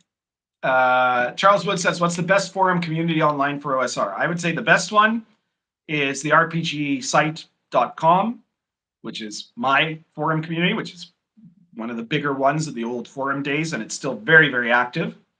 And let me think. The other than that, the second best one is on MeWe, which is a social media network that hasn't been a super big success, but it was one of many that were set up as kind of free speech alternatives to Twitter in the day. It's still very much alive, but it tends to focus on certain niche hobbies or pastime. And the OSR is one of them. There are tons of MeWe groups. You join MeWe. There's a link to my own MeWe in the description of this video and all my other videos. You join MeWe, then you look at the MeWe groups, and you join groups like the Inglorious OSR, Conservative D&D, the main OSR group, O5R. I think the Red Room has a group, if I'm not mistaken. There's a couple of Lamentations groups. I have a DCC group there, and a lot of them are very active, and they have you can post and you can do chat there, and it's really good. So yeah, check out the rpgsite.com and check out MeWe.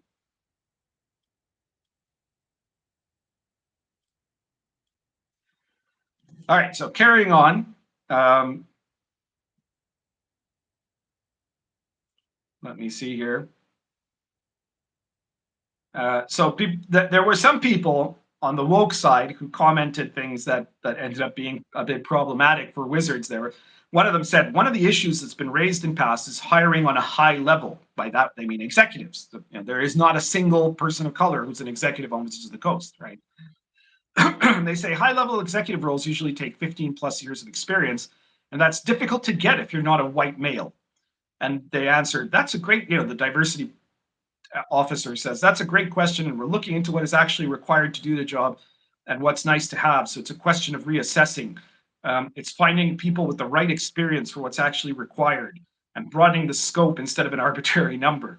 And we've added structured interviewing, which means really digging into what's asked and removing biases. I love ensuring we have diverse slates of interviewers so we aren't asking our women, our marginalized community, our disabled team, etc., to do more interview work. That's all great, but they still don't have a single non-white executive, right? So this is just corporate talk. Another woke person, they're actually making some tough questions for these people. They say cultural consultants are often used to shelter from criticism. That's very true. What about promoting or hiring marginalized people into decision-making roles? That is to say, an executive, right? What are the policies and procedures in place after recommendations are given so that they're acted upon, right? And they say, well, for consultants, we want to hire the best people for the job. A great game designer is not a cultural expert in a broad academic experience of people of color.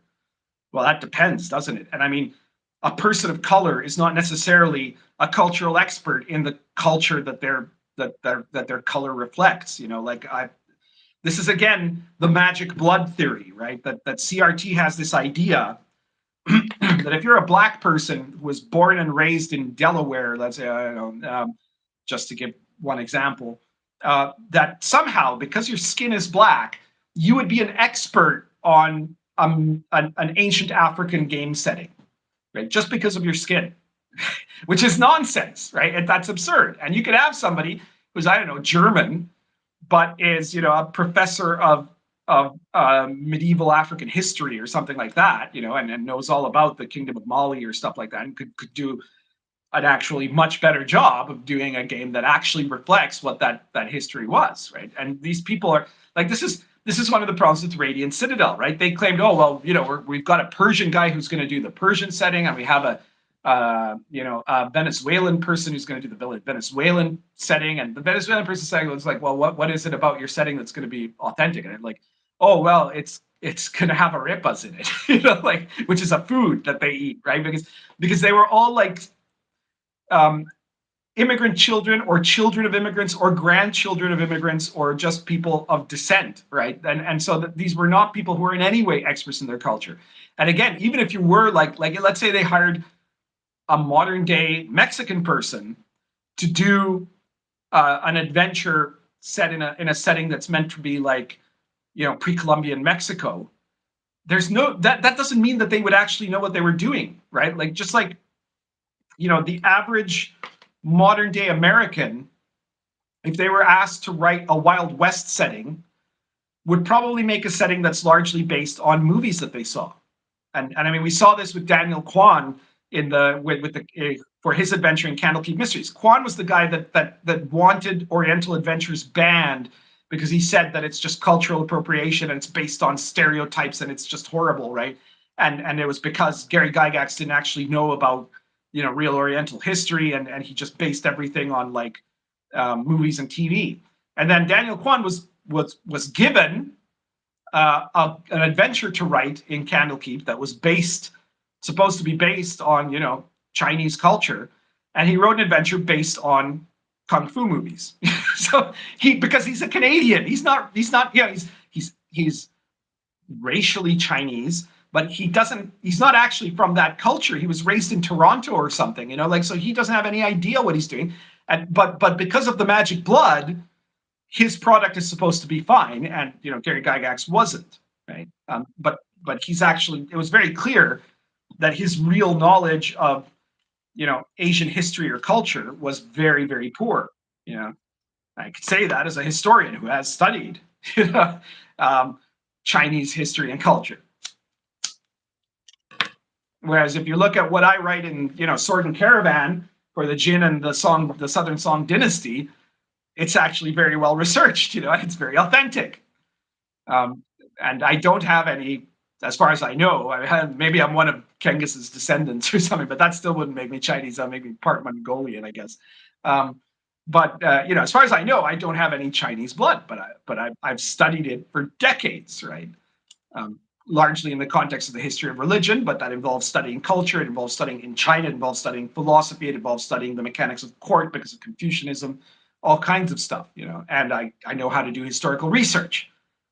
So somebody with a history degree will have an advantage regardless of their race, assuming it's a real history degree, because nowadays a lot of liberal arts degrees in general are just useless. So that's the deal, right?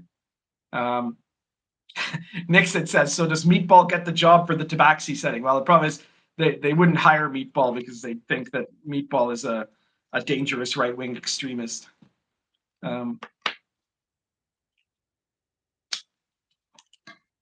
Rezial says, you're talking about people that unironically cite Wakanda as how things should be. They're not playing with a full deck. Sarah the Unicorn says he's Mexican, so he must know everything about the Aztecs. Well, exactly.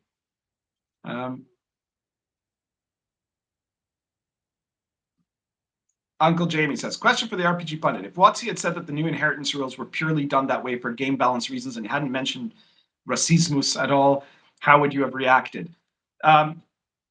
Well, we haven't gotten to that section yet, but what I would say is that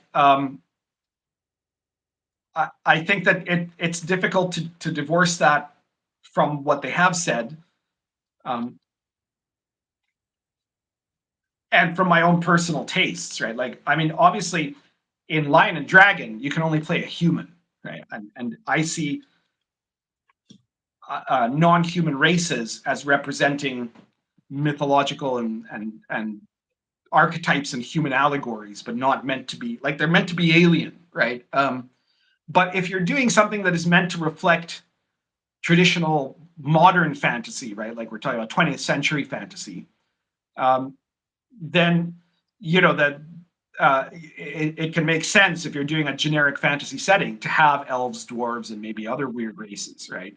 And I mean, in World of the Last Sun, which is my Gonzo setting, there you can play all kinds of races. And in my Gonzo Fantasy Companion, which has now become a silver bestseller, by the way, and you guys should all check it out. But it has this incredible generator for making weird fantasy races that you can run as player characters, and for playing, talking animals and mutant humans and all kinds of other crazy stuff in it. It's got a ton of these, random table generators in it that are really amazing, and you guys should all take a look at that. But the question you're asking, it would then have to, if it's about game balance reasons, you'd have to assess it mechanically, right? And mechanically, I don't think there's any difference between saying, well, if you mix an elf and a human, and that character will have, let's say, half of the abilities that an elf would have and half of the abilities that a human would have, right? They'd have a diminished version of both those, but they'd have both. Versus saying you could play a half elf that has to either have all the abilities of an elf or all the abilities of a human. It doesn't make a mechanical difference, right? In the one, you're playing something that has a greater variety of options, but will have less overall level in any of those options than the core races would. In the other, you just have him playing one of the core races, and being a half breed is then a completely cosmetic decision. But mechanically, that won't make an enormous difference in either way, right? So I think that would be a stupid argument to make. There could be very good reasons for saying in a setting, well, you can't have, humans or humans mating with non-human races, or you can't really have most non-human races can't mate with each other, right? Like if you're playing a setting that is either based on more ancient kind of fantasy like mythology, that would make sense. And if you're playing one that is based on, let's say, scientific realism, that might make sense, right? Because probably a lot of these races aren't compatible. But if you're playing, if you're playing in Greyhawk, there's no reason why you can't have that, and there's no mechanical issue that's involved. Pedro Garcia says, do you agree that removing the gnome from the PHB was a good decision by 4th edition? I hate to say that anything about 4th edition was good, but yes, that was a good decision.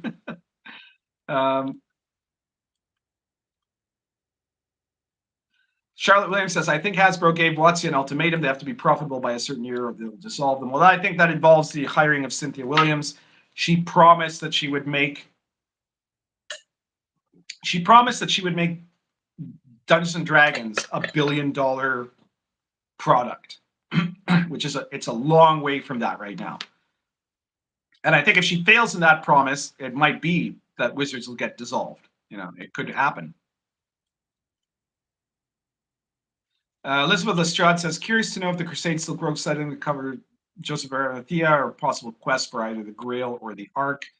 I notice you have the spear.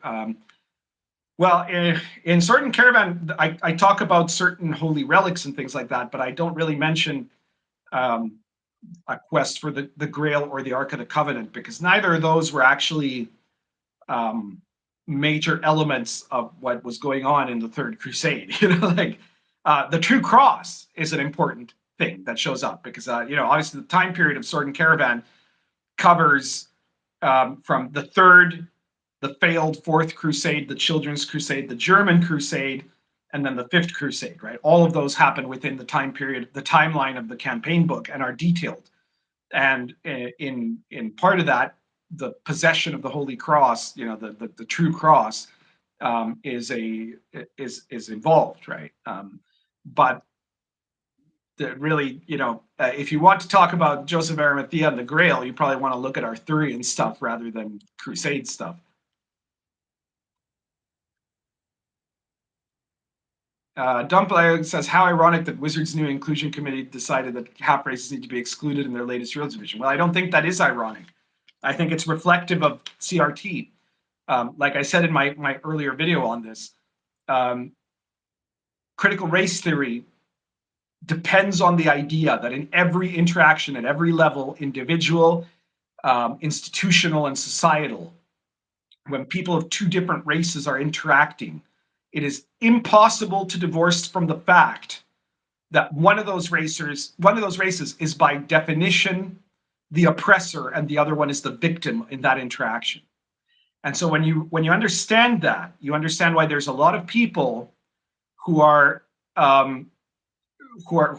advocates of critical race theory and major figures in critical race theory that essentially, why they're pro-segregation, first of all, but also why they essentially believe that mixed race relationships are basically bad, right? That inevitably they represent, on the part of the victim race, a self-hatred, right, of an internalized racism, and on the part of the oppressor, some kind of taking advantage and exoticism or something like that, right? And so the idea that two people of two different races can just be in love, treat each other as equals, that doesn't really exist. And similarly, they think that mixed race people aren't really mixed race, right? Like this idea, if you're a half elf, you have to either be an elf or a human.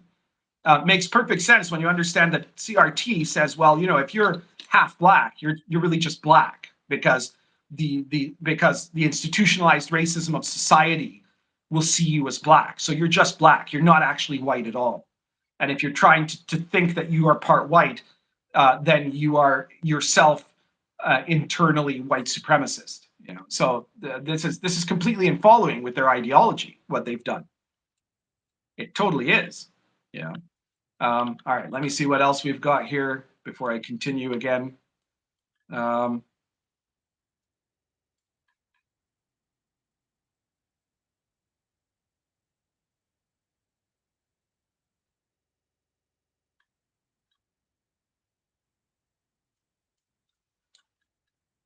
I'm probably skipping over some questions here.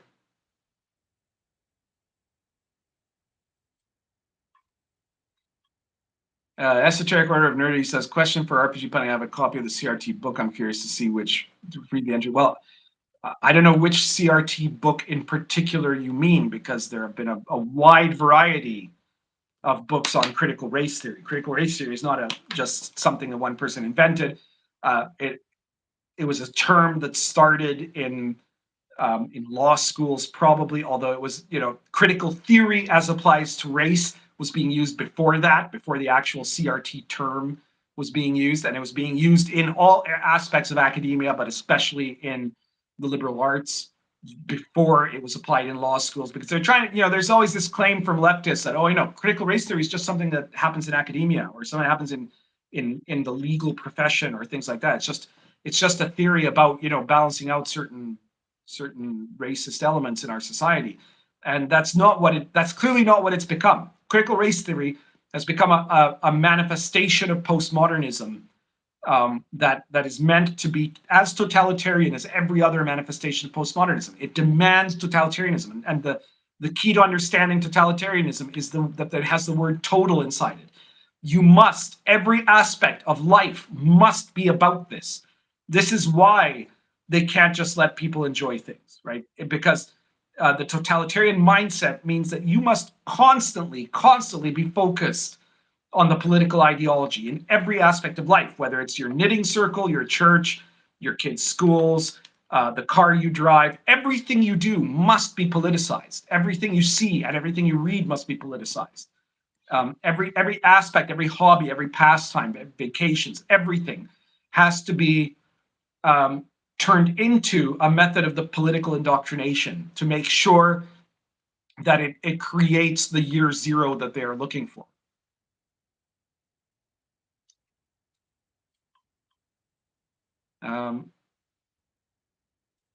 Pedro says, if you were given full control of Forgotten Realms, which fantasy races would you remove from the same? Well, I wouldn't want to have control of Forgotten Realms. If I were to rewrite the Forgotten Realms, I'd want to do something that looked a lot more like Ed Greenwood's original setting, which was a lot more badass, I think, than what it has. Everything that's come after, everything that's been added to Forgotten Realms after, even the first edition box set, was not as cool as Ed Greenwood's original concepts. So I would want to go back to that. But I'm not very interested in being in charge of a generic fantasy setting. All right, so carrying on.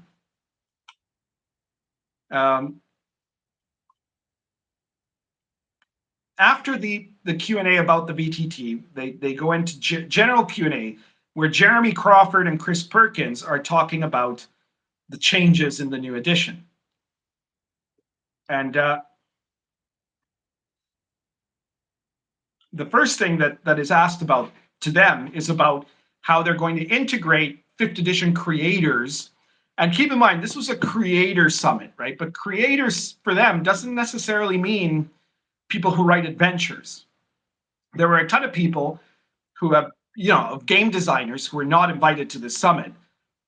And even 5th edition game designers who were not invited to this summit.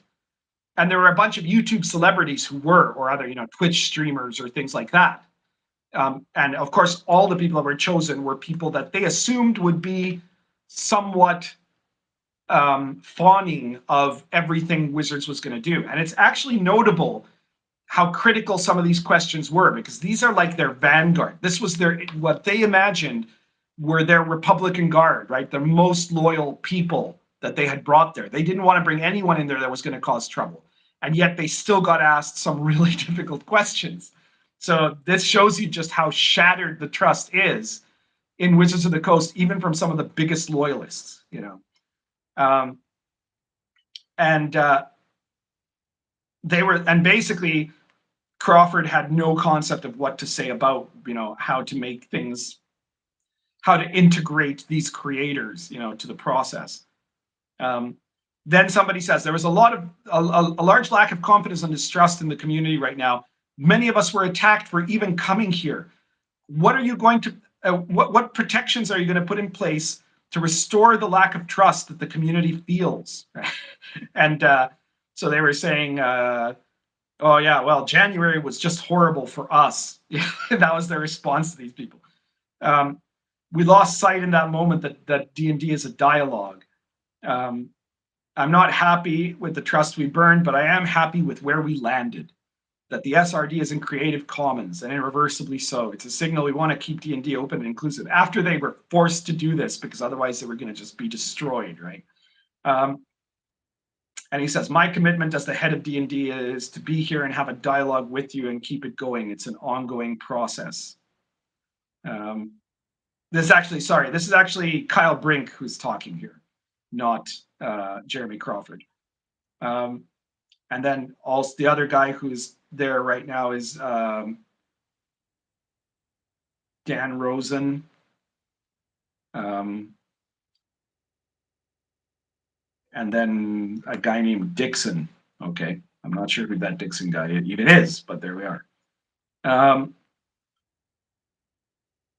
Follow-up question. Wondering what Wizards will do for us after the conclusion of this event, because people are still going to yell at us. We've experienced that for a month. It wears down our mental health. It hurts me seeing all the people in this room who took abuse and not seeing Wizards do anything about the harassment we received. Remember that these are the people that during the OGL crisis, these are the guys that were on YouTube saying, no, we have to support the OGL. We have to fight these racists. We have to believe in Wizards of the Coast, right? Because they wanted access and they wanted free loot. They wanted stuff that they were going to get, and they wanted invitations to events like these. And now they're all disturbed about their mental health because people are being mean to them. And again, it's very clear that the Wizards employees had not expected this to be a topic and had no idea what to say about this, right? They're like, well, we don't want to create the Streisand effect, so we need feedback from you as to how we can step in and do it better, which is, they have no idea, right?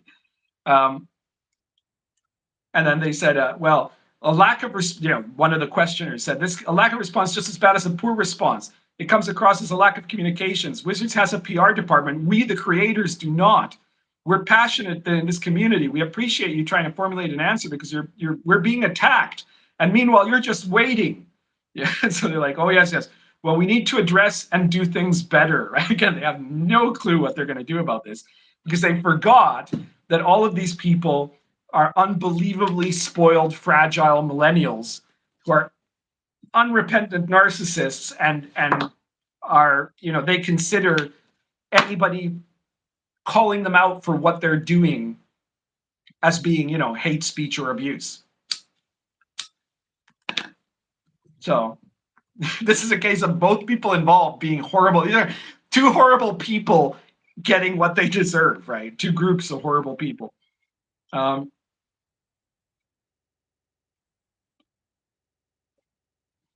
they say, when creators are constantly taking hits on behalf of WotC because we're the people that others can access, it takes a toll and wears us.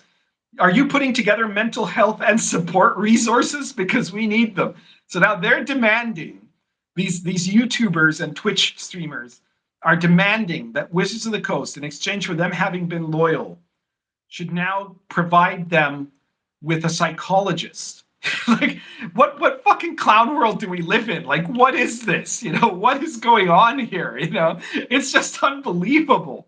They need mental health days. They don't even work for Wizards. Like, the entitlement of these people is unbelievable, right? It's just so crazy. My God. Adino the S9 says, has Meatball made an appearance? Yeah, you missed incredible appearances by Meatball today, including her like climbing on stuff. Sorry, Adino. You'll have to watch the video later.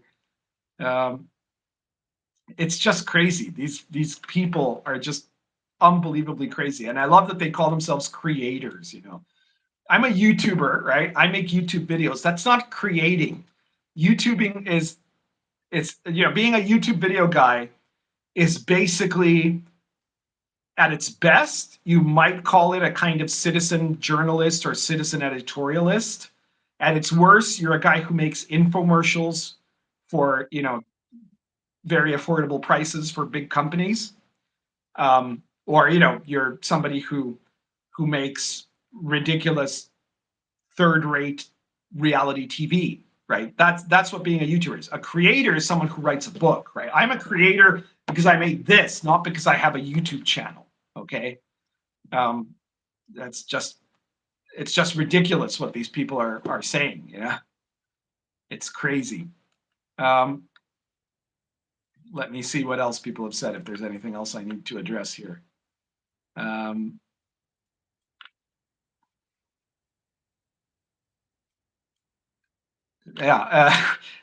of War says, tell WotC, WotC started it. They courted this lunatic fringe. Yeah, these are the people they're dealing with, Osiris says, and I know these kind of people. They're the biggest bullies, but they act like they're victims to the larger power. Yeah, absolutely. They're simultaneously claiming that they're being victimized by people who are mad at them for touting the WotC party line, and that they're being victimized by WotC by not being given more stuff for having been loyal, right? So this is a problem of clientelism. It's like these guys are part of some, like, this is stuff you see in corrupt third world societies. Yeah. Um, not in Uruguay, especially, but it's the kind of thing you could expect in in some other places. Though again, how we define a third world society at this point is kind of dubious because um, there's certainly some poverty in Uruguay, but the streets in Montevideo look nothing like the streets in downtown LA or San Francisco. Like you would never see something like that here. So, which one is the third world country?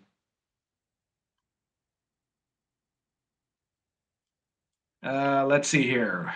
Um, Judd Goswick says, if they ask for employee benefits, shouldn't we assume they're paid shills? Well, in a lot of cases, they're worse.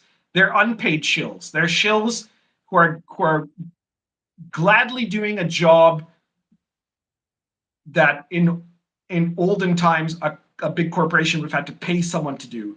They're doing it for some free books and some tickets to conventions and maybe some swag, right? Like that's how, and you know, for getting boosted, for having Kyle Brink show up to be interviewed by them. So it's just crazy. So next question. There have been several missteps in the handling of race in D&D. The handling of the Hadozi, long-standing issues about orcs, changes to the term race, and more. Tasha's addressed it a little bit. What's your game plan for addressing this in the future? What's WotC's high-level approach for handling it to rebuild trust, right? Because our trust is broken because these people think Black people are orcs, like we're doing inclusion reviews. They share it. We share everything we write to a pro who shares it with another pro. We make changes. We share it back to the pro and then see if it addresses it. So again, they're doing a massive make work program for diversity consultants. Now, of course, when I say massive make work program, these people are not being paid hundreds of thousands of dollars. You have to be a real CRT or LGBTQ celebrity to get paid the really big bucks, right? These are people who are being paid fortunes of literally hundreds of dollars to do this work that is essentially just rubber stamping something or making some statement. But I'm suspecting also that a lot of it is probably temporary work, which means that if you're someone who actually makes too many demands of the product, then they're never going to fire you for it, right? But the thing is, since they're hiring you on a work by work basis, that means that if they, after that, they just don't hire you again, right? And then, they can say, well, but we have these other diversity consultants who have the same skin color as you, and they said it's okay, so we're all right, the whole thing is like a shell game. It's just ridiculous.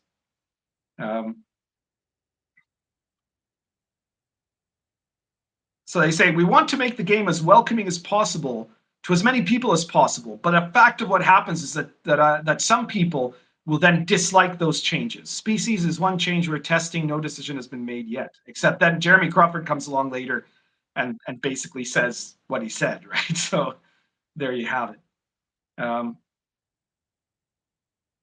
And then here another person asks, what is Wizards' core value at a high level?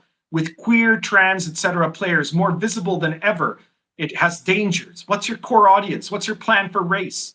And they say the answer is more, not fewer. We're trying to widen the play space. We're always making steps in those directions. I think today's audience is bigger than it's ever been, but it's also a fraction of what it could be. So we need to make it even more inclusive. There you go. We need to look at what content is not welcome in our spaces because it reflects hate. Well, apparently half-elves reflect hate, so there you have it. We need to walk our convictions and ideologies of inclusivity to make it clear hate is not welcome.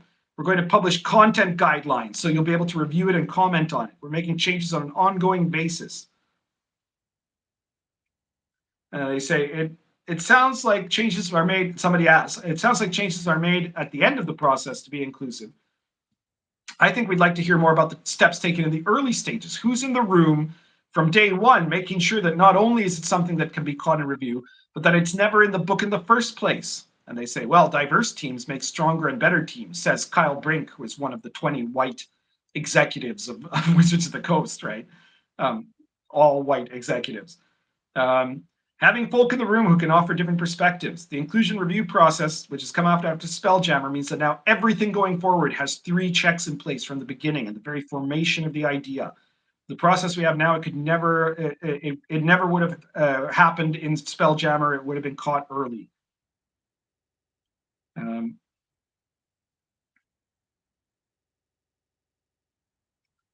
More people complaining about creators being thrown under the bus, by which they mean YouTube shills.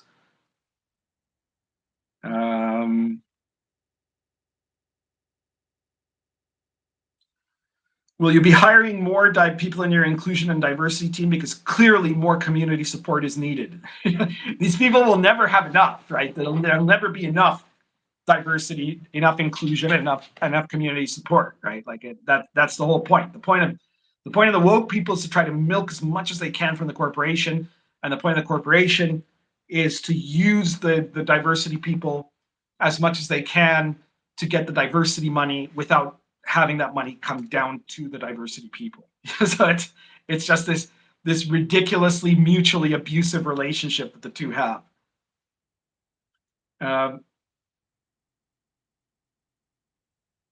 With all this discussion of inclusivity, after having cut Black Dice Society and similar BIPOC shows that I'm guessing that they were cut because nobody watched them, how can we even trust you? I know how much it takes to run a show. It's great to talk about equality equity and inclusion, but money talks. So what about seed money or something? Because a D&D backed show means a lot. Pulling the rug out from under us is hard. I want someone who can touch the money to answer this question. And Kyle Brink says, I don't know the history about that. And they said, it's not about the history. It's about moving forward. And he says, well, I'd love to follow up after and hear more. This isn't about easy questions. I wasn't at Wizards when that happened, says Kyle Brink. It's amazing he didn't jump in to say, oh, we need to get rid of white people again. You know, like that was all that was missing from this summit, you know. He says, I was brought on to lower barriers to access and represent the voice of the creator space of D&D. Kyle Brinks, the white dude from the basement, you know. Jesus Christ. And he's admitted people like him should leave the hobby. Why are you still there, Kyle Brink? It's just unbelievable. Then somebody asked about the state of AI inside WotC, and they said, AI is completely incompatible with our process. We work with people. We can't speak for other people, but as far as Wizards is concerned, we work with people. Machine learning tools can raise the floor, but not the ceiling, and we're about raising the ceiling. So apparently Kyle Brinks is claiming there's going to be no AI in the VTT, which is contrary to some of the things that other people have been saying. So interesting. I don't know what we think about that. Let me take a look at some of the comments here because I've been going on for a while. Cullen Anderson says, ARPG Pundit, longtime fan, you look different than I imagine. Sorry for disappointing you. If indeed you are disappointing, maybe you thought maybe like somebody else earlier, you thought I was fat and ugly or something. Drama Goblin says, wait, free press for swag, tickets, and invitations? Somebody cue the nerd crew. Death Angel Shadow points out, some of those invited had less than 100 subscribers, but checked off all the right boxes, so they got picked. That's right. I mean, look at the people Kyle Briggs interviewed with.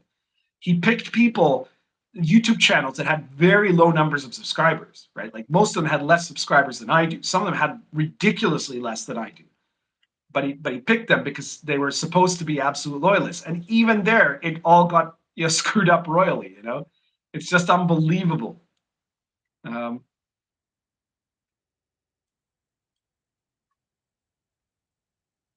Judd Goswick says, our core is the 0.80%, but we need them to force everyone else to stay too. Yeah, well, that's exactly, I think that's the plan. They're going to keep telling everybody else that they don't want them in D&D and then keep trying to make sure that they stay in D&D. And you'd think that that wouldn't work, but again, we have this problem that there's an enormous number of nerds that because it has the word D&D on it, even if it's a mockery, even if it's a complete, it's like the undead version created by the people, the wizards that killed the thing that they loved, right? And now it's just this shambling mound. And in spite of all that, they're going to keep buying the products just because they have to have the thing with the shiny logo on it, right? They have to have the official book because their OCD demands it. And that's a huge issue, right? Like we have to figure out how the hell we get these people to stop being such idiots. Like too many nerds are idiots. And I don't mean, never mind the left-leaning ones or the ones that are, politically oblivious, right? The normie nerds that have somehow they live in such a cloud that they haven't realized any of what's happening. I'm talking about people who I know online or personally that are constantly complaining about what's happening in Star Wars and Doctor Who and in the Rings of Power in Marvel Comics and everything and in D&D, but they still keep buying this. They keep buying every product, right? Like that is our biggest failure. That is the biggest problem that we have. It was recently pointed out, I don't remember if it was Matt Walsh who said this, but it's been pointed out, well, every company is trying to go woke. Every corporation is trying to go woke. Again, because of the diversity money, right? And obviously, there's a real difficulty in boycotting everything, right? That there are some people who could be perfectly happy living only in an alternative economy, but there's a lot of other people who can't, right? But then, so the answer is not that you have to necessarily boycott everything, but that you have to pick something big and destroy that. You have to boycott that. You have to go after that. You have to try to get politicians to go after. You have to do everything you can to make them pay for their wokeness and make an example of them. It's exactly like what the woke do to other people. We have to steal their Alinsky tactics here, right? So like, on Twitter, they don't ban every conservative on Twitter. But when they find someone, they brigade them and try to make an example of them. And usually it's somebody that has some kind of renown, either in general or in a subculture, right? And so they try to destroy that person. It's usually someone that they think that they're capable of destroying, someone who they can invent something that has at least enough of a basis that they can justify the destruction, even though it's almost always completely an illegitimate basis. And they destroyed that person. And doing that, they create a climate of fear where other people who might have spoken up will not speak up because they're afraid of the same thing happening to them. We have to do that to woke institutions and corporations, right? So what's happening right now in Florida with DeSantis' war on Disney is excellent. There has to be more of that, right? Just like that has to be the example that is made of Wizards of the Coast. We have to of Disney. We have to do the same for Wizards of the Coast, right? We have to really put the pressure, and that means unfortunately putting the pressure on people who know that it would be wrong to buy these products but buy them anyways. You have to tell these people, no, you have to stop doing this. We have to stop doing this, or else the thing you love is going to die. You have to figure out how to stop this, right? And one of the things you have to do is send them to alternatives, right? Show them that there's a whole bunch of stuff they can get that is more awesome than the crap that they're buying. So drive them to the OSR, right? Bring them into that. There's a whole, on the RPG site, I didn't make this list. People sometimes claim I do, and I don't want to take credit for it. But there's a on the main RPG forum of the RPG site, one of the sticky threads is called the Consumer Guide to TTRPGs, and it has a list of game companies that are not woke, right? That are either actively anti-woke or that they are dedicated to being just about gaming. Companies that are kind of on the yellow list that have done several woke things but aren't, they haven't gone full woke, and then the red list, which is the list of companies that you shouldn't buy from, right? And so you need to use that as your guide. There's a lot of great stuff you can pick up, and there's more and more of it being made all the time. There's tons of great OSR products being made, right? I'm going to take a tiny break in the main conversation here to mention something that isn't one of my books, and this is not a paid promotion, nothing like that, right? But it is by one of my publishers. So this is Mad Scribe, the magazine. If you were a fan of Dragon Magazine, you can see it's like 83 pages, beautiful color. I don't know how much of that is showing there, but it's really well designed. It's like, Mad Scribe Games made Sword and Caravan, right? They're coming out with a magazine that's going to be, I think, a quarterly magazine. I think. and it's got all kinds of different articles. Right, this is issue number 1. It's already out. You can buy it on DriveThru. I don't know where else you can buy it, but I think there's probably other places you can buy it too. This issue contains content from Glenn Seal, James DeBurrow, that's Grim Jim, Gabriel Quiroga, Matthew Austin, Benoit Poirier, Kyle Woods, me, Kurlian Chikuri, Cody Adams, Alexander and Ekaterina, and Joel Logan. And it's got all kinds of great stuff. And what I've got, my thing in this is the Silk Road Apothecary. So it's a list of herbalist cures, poisons, mundane and legendary / magical, that are from the Middle East, the Central Asian steppe, so to say, and China. And so, like, just like in Dark Albion and Lion and Dragon, I had a list of herbalism for what was used in medieval England. This is that, but for the Silk Road area, right? And of course, you can use these in any game, right? So that's one great article that's already there. Now, I don't make any money from this book. I want to make that clear. I did get paid an honorarium to write the article, but that's it. I don't get any royalties or anything like that. But I just wanted to mention it because I thought that some of you will find that a pretty cool product to take a look at. So if you like if you like the zine format, if you want to get, a variety of interesting articles, right, which includes like professional cartography for beginners, top board games of Q1, AI and the future of art, what is gatekeeping, the Silk Road Apothecary, an entire adventure called Don't Follow the Lights, and many other articles, and some humor and other stuff like that. There's some really cool stuff here. Incredible layout, incredible full color illustration. It's really good. The adventure is, by the way, actually like wait a minute. There's more than one adventure here, or is there? Oh yeah.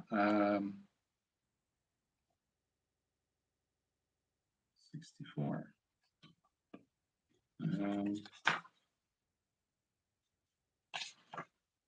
Off the Beaten Path. Oh yeah, Don't Follow the Lights. Okay, so this is a series. It's actually a series of 5 short adventures for your new and existing campaign, which is set up to be used for 5th edition or adopted to other IEOSR systems. So there you go. Looks pretty cool. So anyways, I just wanted to give that shout out to Mad Scribe. Usually Mad Scribe is on my live streams and stuff, but he hasn't shown up today. So anyway, I just thought that it would be nice of me to give that a heads up and to let you guys know about that.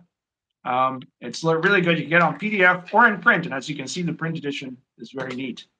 Pardon me while I light a new pipe here. This is a Dunhill Shell Diplomat, and I'm smoking Cornell and Deal's Old Joe Krantz.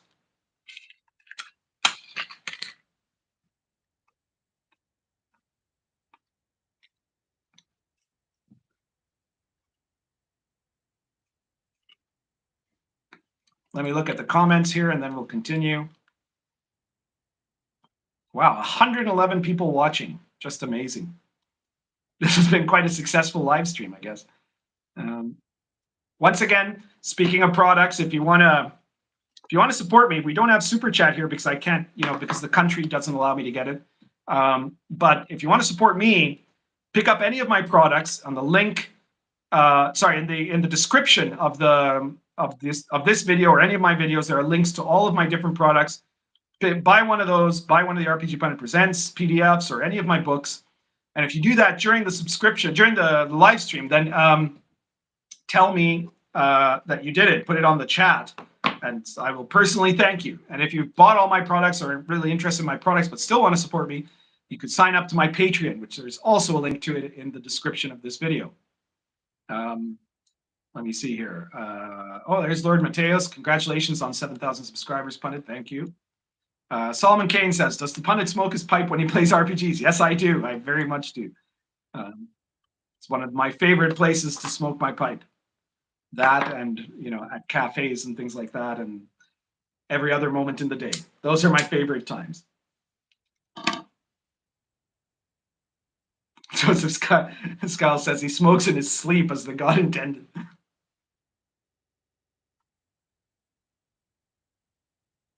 Lord Mateus goes, I'm not going to lie, while I appreciate you reveal yourself, there's a certain mystique about the RPG pundit. Well, that's, I get it. But, you know, once you could hear my voice on YouTube, I mean, that already affected people's perceptions. But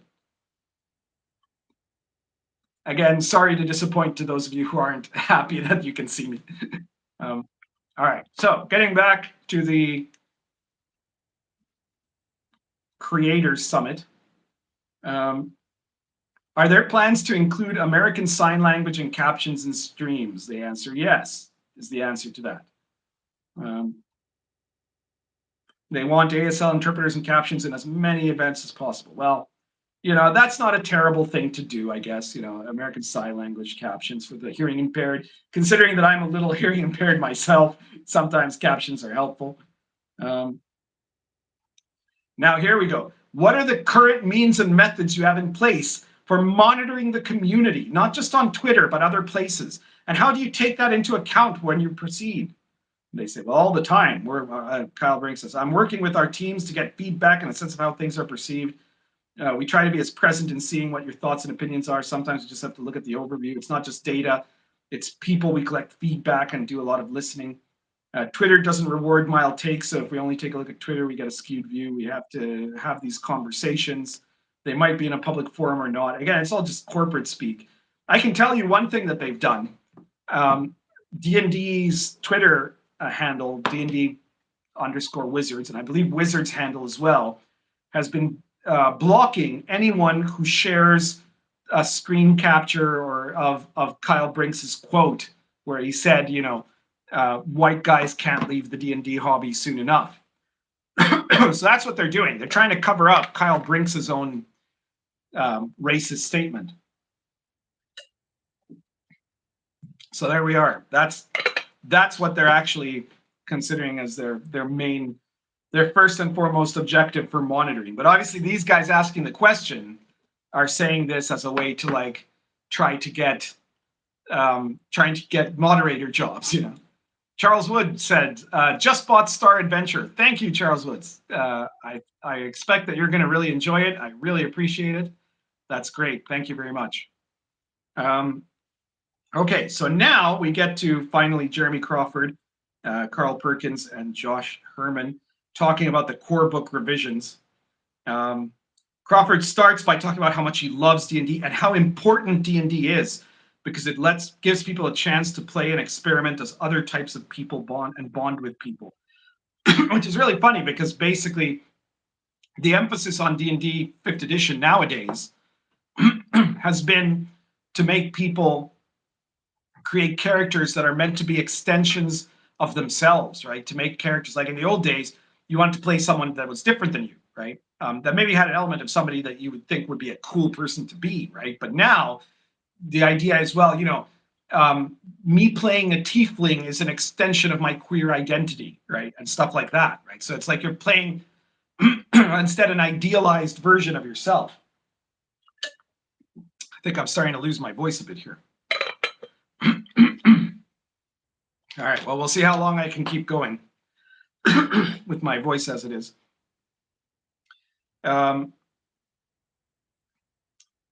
So he says that, he has a great responsibility about making sure that D&D is around for another 50 years. Believe me, Jeremy, you're not going to be responsible for that. And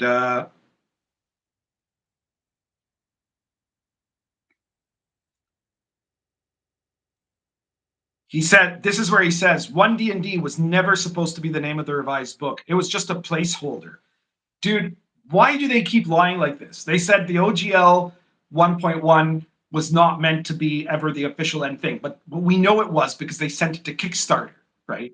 And now he's saying 1 D&D was never supposed to be the name of the revised books. We saw the goddamn logos, right? We know that that was exactly what it was meant to be. The problem is that now they know that this is something that has, you know, come out badly, right? 1 D&D sounds like some kind of fascist propaganda, ironically, and now they're wanting to try to claim that this is, he says, it's not a new edition and was never meant to be, right?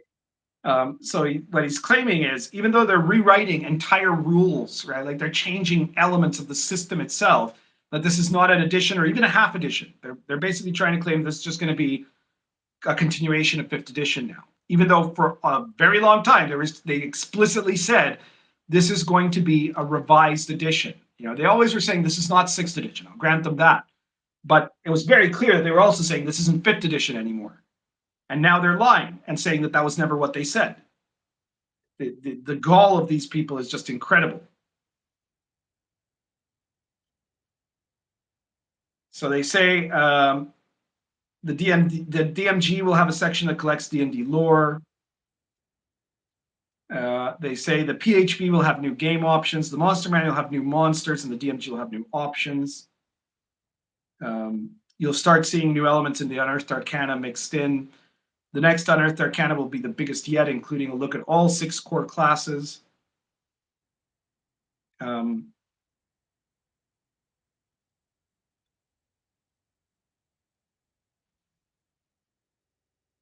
They say we'll look at lessons learned. He claims we developed 4th edition as part of a discussion with the community, which is a complete lie, right? Second, everyone who gave D&D Next playtest feedback helped shape the game now. That's partly true. There was a lot of very good playtest feedback, which was a reaction to the fact that there hadn't been with 4th edition. And they say now we're looking to make it easier, more fun, more accessible, and more inclusive. First of all, it would be very difficult to make it any easier without it turning into just kind of a, well, maybe that's what they're going to do. Maybe they're just going to turn it into like improv theater, right? More fun is highly subjective, right? But I do believe that they're gonna really emphasize the more inclusive part.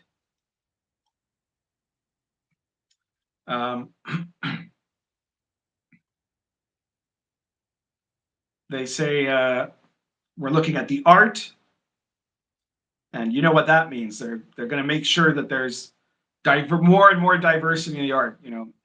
Magic wheelchairs for everyone.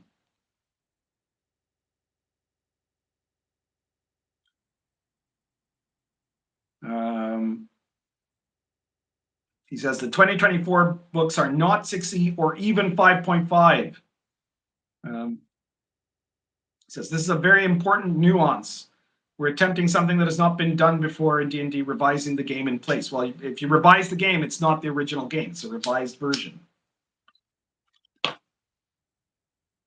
And the problem is nobody is left at Wizards of the Coast who would know how to revise a game effectively. Everybody with talent is gone now, right? Crawford was not a major influence on 5th edition. He was a typing monkey. So this is bad, right? I love this. He says, you'll still be able to run your copy of Journey Through the Radiant Citadel or Curse of Strahd in the new 2024 books. As if anybody is going to want to run those. He knows what Radiant Citadel actually sold, right? Like, it's just so ridiculous. They know how unpopular they're becoming, and yet he's still trying to portray this as if it was like Temple of Elemental Evil or something,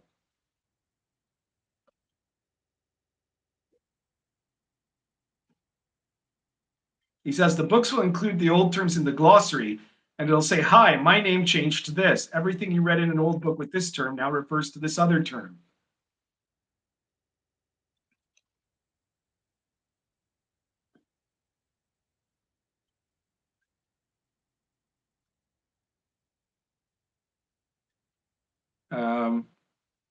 All right, so details.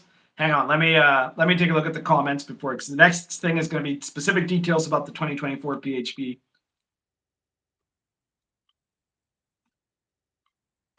Let's see. Damn it, I've lost my space. Okay, there we go. Dom Serio says, we need tieflings in combat wheelchairs. Yeah, well, we're probably going to get lots of those in the art.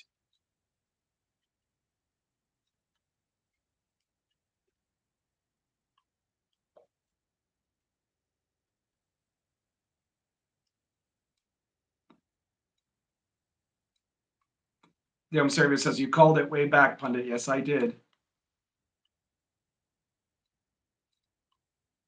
And Judd Gosling says, fourth edition was created after a conversation with the World of Warcraft community.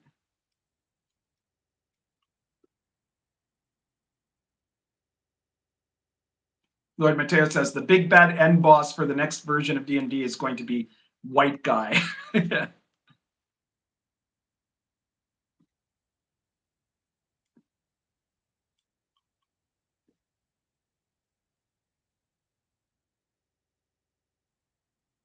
Osiris says, they've been injecting a bunch of sexual ideologies into the books while they're making the art more like what you would expect for kids. These people are creeps.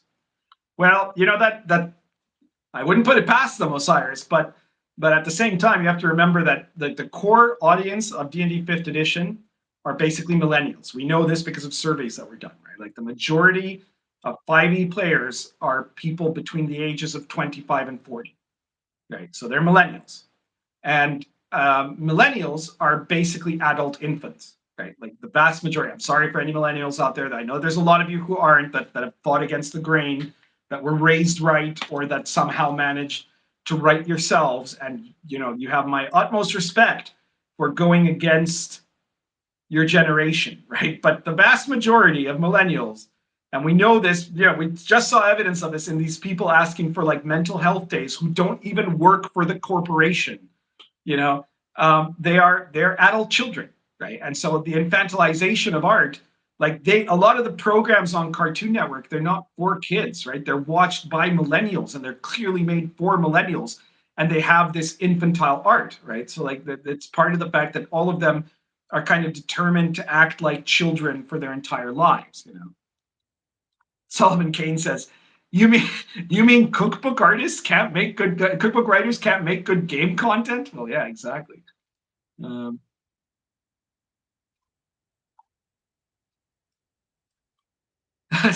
Surly Unicorn says Tower of the Orange Magus. Yeah, that'll be a future 1D&D adventure.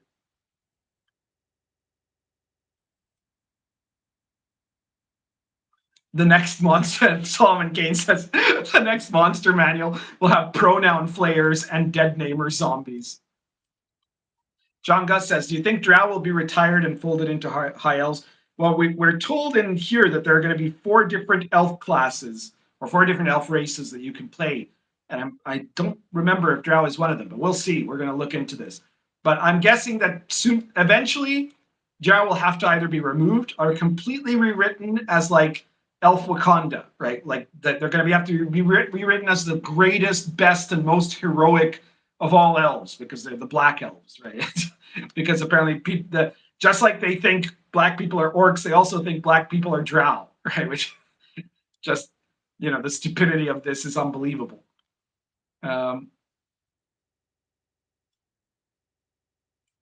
Almighty says, Kazan Urbanski, is that a Freemason ring that you wear? Yes, it is. It is, in fact. I am a Freemason. Proud of it. Surly Unicorn says, you can't have an evil matriarchy. Inconceivable. Yeah, it's actually, the Drow are doubly problematic, right? Because they're an evil matriarchy, and they have jet coal black skin that really doesn't look like any human. But you know, there you go.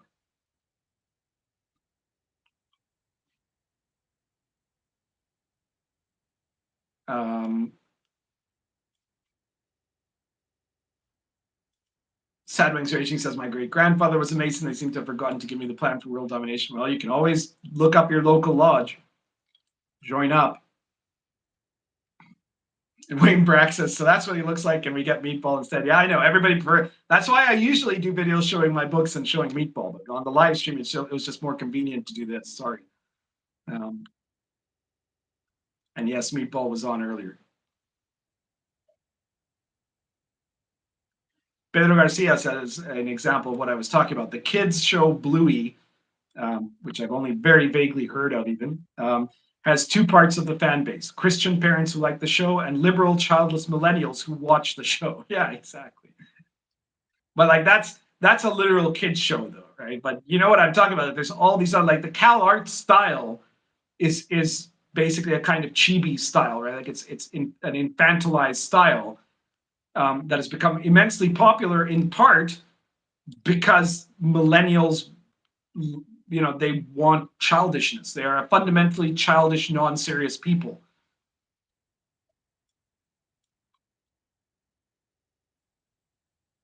And again, I know that there might be millennials watching right now that are not in that style, and so um, you have my highest regard for breaking free of the standard culture of your generation.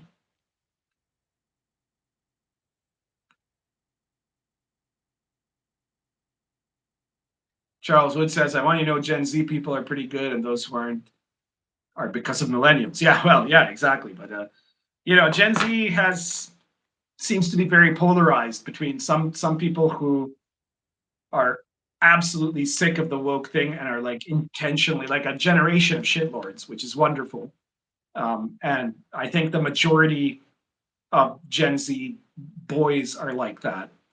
And then ones that are like just insanely woke, like they were raised in the cult, right? Like they have no knowledge, because both of them have no knowledge of a world that wasn't controlled by wokeism, right? They grew up with it. Like all of their memories are of it, right? That like when we Gen Xers or boomers were kids, some of the authority figures that guided your life or that in some cases repressed you were maybe Christian conservatives or something like that, right? But for the vast, except for people that grew up in very, very Christian families, Gen Zers, all of their teachers were woke weirdos, right? They were all somewhere to the left, right? They were either, old lady Democrat voters, or they were, these 20 and 30 something teachers with all kinds of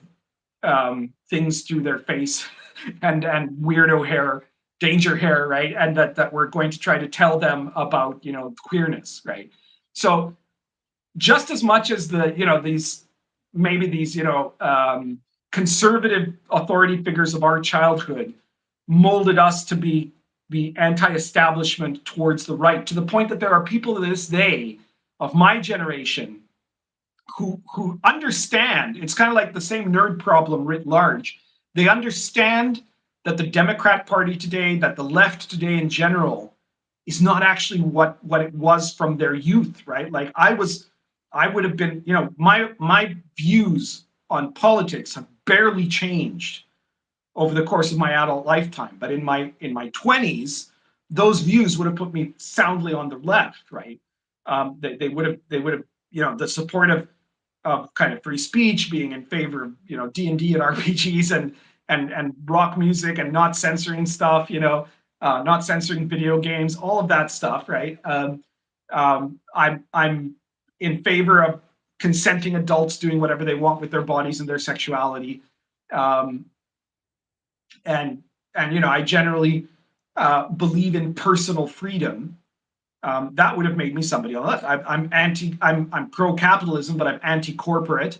That would have put me on the left as late as 2006 or so, right? Like maybe even 2008, right? But now, if you're anti-corporate, you're a right-wing MAGA monster, right? Because all the corporations have gone woke.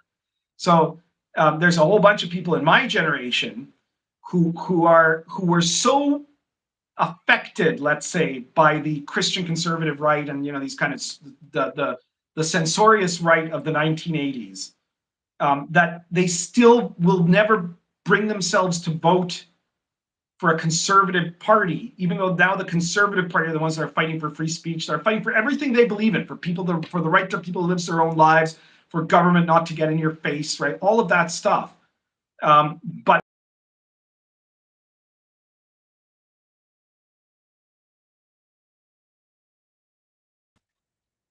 Sorry, I think we had a blip there. I hope that everybody's still with me. Can you guys still hear me here? Please let me know. I'm not sure what just happened there, but anyways. So the point is that for us, that's what happened, right? For the Gen Z crowd, they've been raised, all their authority figures, everybody who has controlled their lives in corporations, in government, in school, in after school programs, all of the politics of it, all of them are people that are from the woke left. Right? So there are only two options, right? These are people that were raised in the Cultural Revolution. So they're either going to be the most fanatical, psychotic level defenders of it, right? And you're seeing that with some of the early Gen Zs in some colleges and stuff with recent events that we've seen. Or they're going to be the biggest shitlords that are going to fight against it in every way, right? Because because those are the only people who ever oppressed them. A Christian never oppressed them, right? Nobody on the right ever oppressed them. Only these people were the people that were telling them that the things they liked, right? Like they liked PewDiePie. Oh no, PewDiePie's a Nazi and you're bad if you did that, right? They like to play sports that are competitive. No, competition is evil and it violates equity. You shouldn't be allowed to do that, right? Like the people that oppressed everything they loved, just like the moral majority tried to ban D&D. Well, the people that tried to ban everything these kids love were all woke leftists, because the right doesn't have the power to ban anything anymore. and I mean, in one sense, that's good. In another sense, let's hope the right learned that lesson and will stand against censorship in the future, in the sense of trying to ban, things that should not be banned by anyone, right? But anyways, the point is that Gen Zers do give me some hope, though I think that what you're going to see is the best and the worst is going to come out of them. That's going to be the generation of a revolution or civil war, I think. Anyways, getting back to the summit, player's handbook detail. It's going to be bigger than the current player's handbook. Background is going to be more important. There's going to be a lot of location art. It'll include all 12 classes and 48 subclasses. 12 classes from 2014 and 48 subclasses. Each class has 4 subclasses, which means some classes will have more than they had before. So we're exploring, for example, a college of dance for a bard. So as if bards weren't bad enough, now you're going to have bards that are doing interpretive dance. That's the oh my god. Well, that pretty much takes the cake. It'd be African dance studies, the subclass. It'll all be white guys, right? Or white people doing African dance studies as a bard class. Oh my god. However, the wizard and the cleric will both lose subclasses. They'll both be reduced to 4, so that everybody has 4, because that's equity, right? That's equity in action. More Q&A. So here comes one of the great questions that came out of this. As someone whose culture is stereotyped by the monk, how will it change? Jeremy Crawford says, the monk has had a problem and we're going to improve that. But part of the issue is that there's not enough non-European representation in the other classes. So we're going to actually make more non-European representation in all the classes and then flip it in the monk to provide that its wording and art isn't specifically Asian, because there are unnamed martial traditions all over the world. There are unnamed martial traditions all over the world, but the Shaolin monk is a pretty unique thing. I can think of a few other warrior traditions that were tied to a religious concept, like the Shaolin were to Buddhism, but they're very, very different. They're so different that they wouldn't be the same class, right? Like the Khalsa among the Sikhs, right? That's one example. You could say, well, that's one thing, right? Religious fanatic warriors, the assassin monks, the assassin order rather in Ismaili Islam, which show up in Sword and Caravan, right? But I mean, That's literally another D&D class. That's an assassin, right? So like I get the feeling they're gonna just try to find like the most threadbare things that they can connect to it, all for the purpose of trying to be diverse, right? And then at the same time, they're gonna do, well, you know, we're gonna have now, there's gonna be the wizard, African wizard, the Latinx curanderex, and you know, then they'll also be the gay wizard, right? Those are going to be the options that you're going to have, the 4 subclasses. This is good. This is a very, we'll see how this turns out, but I got a feeling that this is just going to turn into like something out of The Office. You know, it's going to be just so, it's going to be so cringeworthy to anyone who isn't a fanatical wokeist. You know, ki will become spirit points, so it blends in with the other martial arts. Again, I have a lot of trouble seeing how this is going to work as somebody who knows a little bit about this stuff. The monk is also getting definite upgrades because as we delved in the monk's math, the monk wasn't good enough output, so it's going to start a step higher and with new goodies. Again, do not play, don't bother playing a D&D monk. In Sword and Caravan, you can play a Chinese sage, and again, there's nothing that they're going to do that is going to be authentic because it's going to be written by people whose first qualification is that they are woke. That's their expertise. They don't really know anything about anything, right? You take a look in Sword and Caravan, you have here, this is the, wait, is that the right table? Sorry, there we go. The Chinese Confucian Taoist sage, right? Confucian Taoist or Buddhist sage. There are 3 different types of them, 3 subclasses, one for each of the major Chinese religions, and they're all a little bit different, right? But obviously, any of these can theoretically have certain magical techniques that all 3 traditions had in common, and martial arts styles, which are different for each of the 3 traditions. So there's, you know, Bagua style, Shaolin style, and Taiji style. So, you know, that's going to be more authentic than anything they can come up with. That you want representation? Here it is. Take a look at that. You know, nothing you do is representation. What you're doing is just political indoctrination. And it has nothing to do with being actually culturally representative, WotC. Because you don't have skilled people to do that in the first place.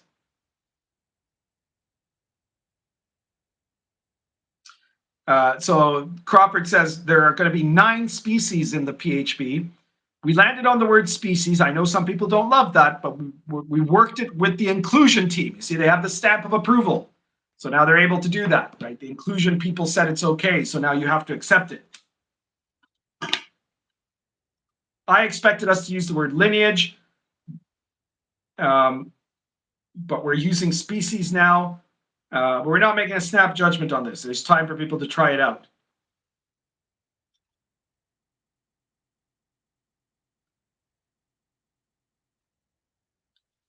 There's some more details here about how their inclusion review process works. Crawford says, we don't send everything to the same people all the time. Different reviewers have different areas of expertise and experience. I'm pretty sure none of these people have actual experience in anything that would really matter about anything. But there we go. Everything gets sent to at least 2 people, sometimes more. In the old system, we only sent out what we thought could be a problem, but now everything is sent out. Capital letters, everything. So we aren't guessing what can be a problem.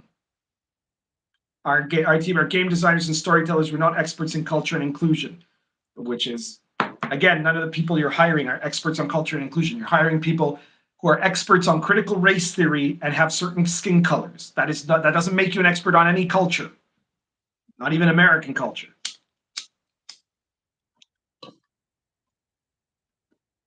We get a full report, then we address the issues, we have a conversation, it goes back to, yeah, they said this already.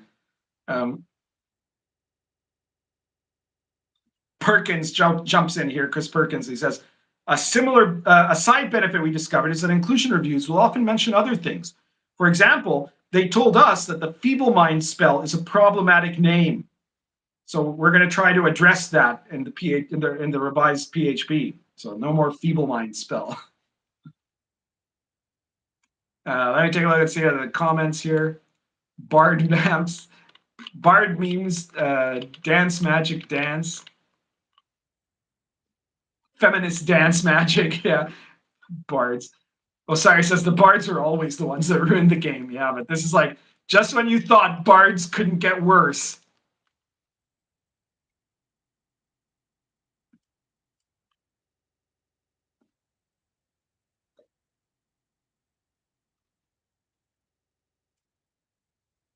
Death Angel Shadow says, well, that dance bard explains the odd pantomime line in the leaked OGL. That's funny, yeah.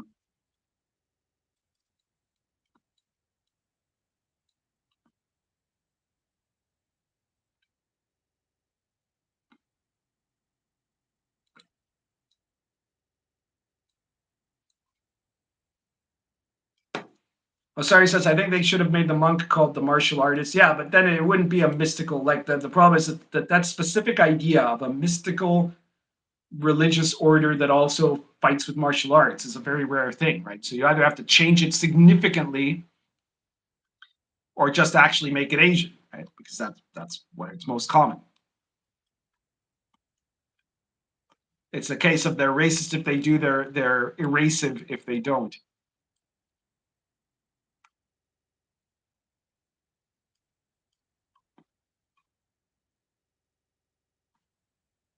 Offer Nave says, can my pronouns have subclasses? Steel Mongoose says, seeing the left go pro-corporate was one of the truly amazing things I've seen. Yeah, I never would have imagined it. But there we are.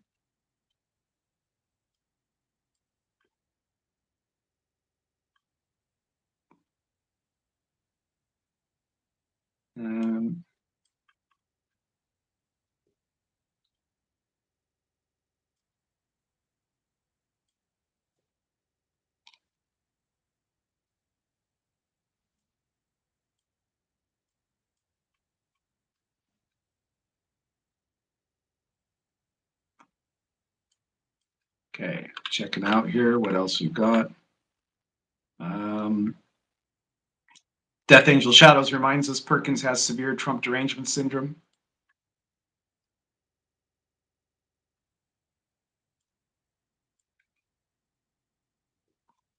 Solomon Kane says, slam poetry, power word spell.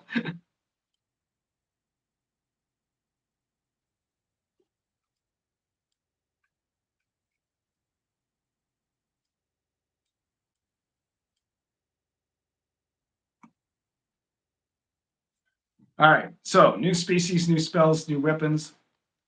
The Goliath is joining as a core species because it was very popular.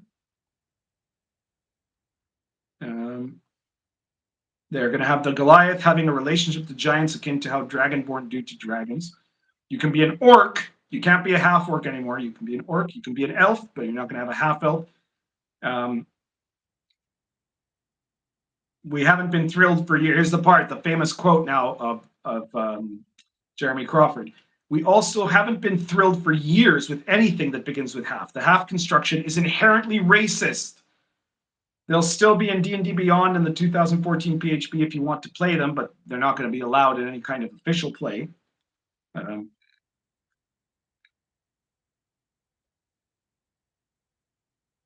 And you say, we're making it easier to build your own background. You'll have more backgrounds, blah, blah, blah, blah. All right, so a lot of people have commented that Crawford isn't saying that you can't play mixed race characters, and that in fact you can now play any kind of mixed race character. That's true, but like I pointed out before in my other video, the difference is that they have made it something that is aligned with CRT ideology, which specifies that in any interaction between two races, whether at the individual, social, or institutional level, one of those two people, person of one of the two races, is going to automatically be the oppressor, and the other one is automatically going to be the victim, and that's impossible to ever ignore.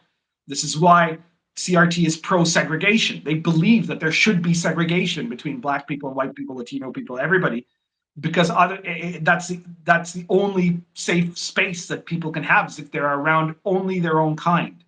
And that they believe that all mixed race relationships of any kind, but of course, obviously including things like mixed race sexual relationships or mixed race marriage, are inherently racist in that they are for the person of the victim race, which can vary depending on which races we're talking about, right? But the victim race is engaging in internalized white supremacy against their own self by being involved in it, and the person of the oppressor race is engaging in some kind of fetishism, right? They cannot accept the idea that two people of two different races could treat each other as equals, even if they were, in love or at least in lust with each other, right? Under no circumstances can that be, right? And similarly, their position is that because of the institutional and social racism that is everywhere in Western society and that will be there until Western society is destroyed by them, right? Any mixed race person is not actually of a mixed race. You can't be,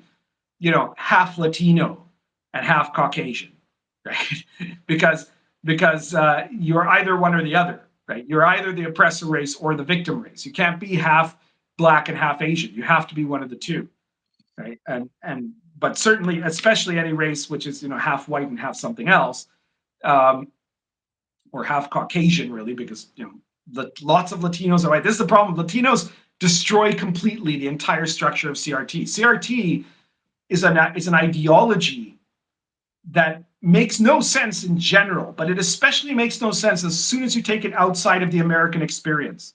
It doesn't fit anywhere else in the world. It doesn't make any sense outside of the United States.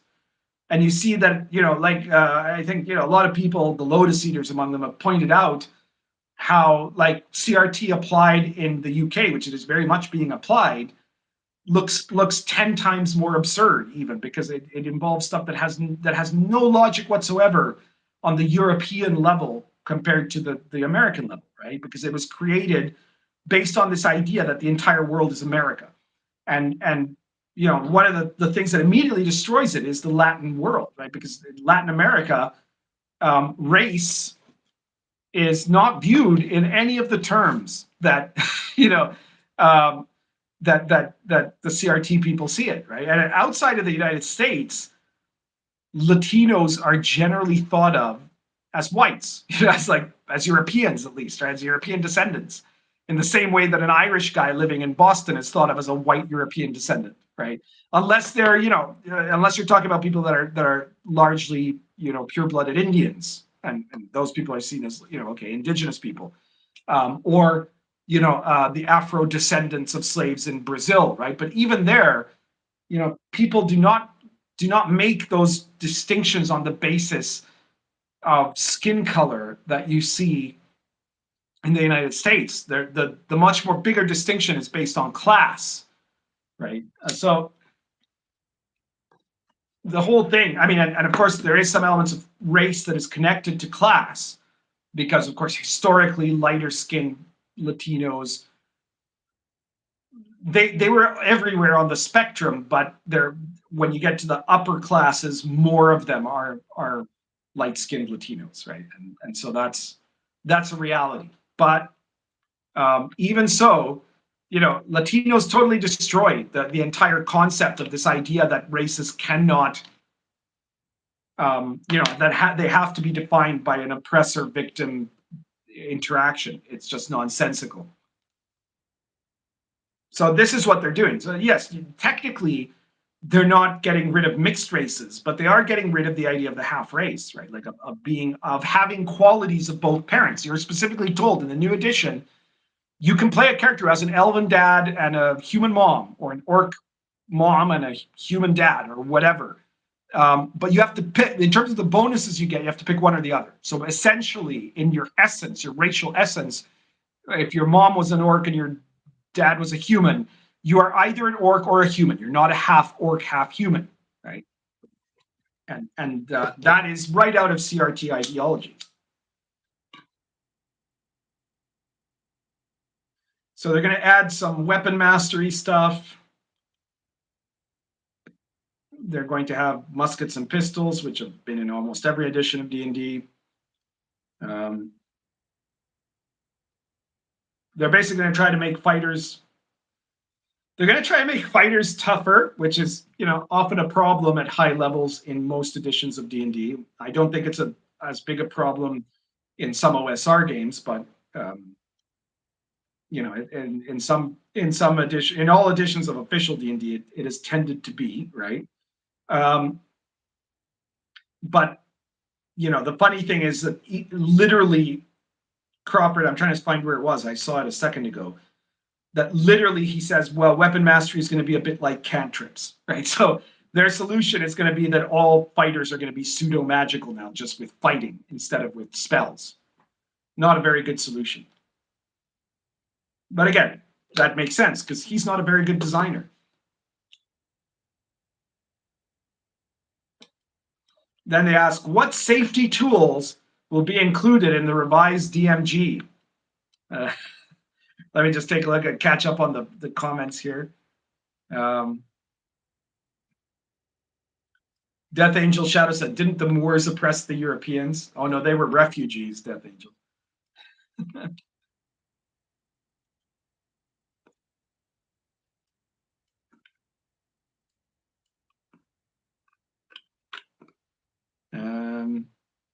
Manowar says, Pundit, if my Puerto Rican wife hears this, I'll have to sleep with Gorget around my neck tonight.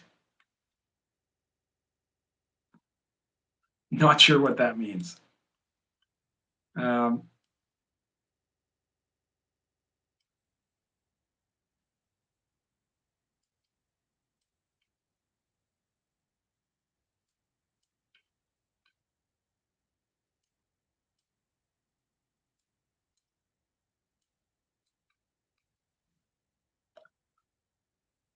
E. Clark says, wait, the whole world is not America?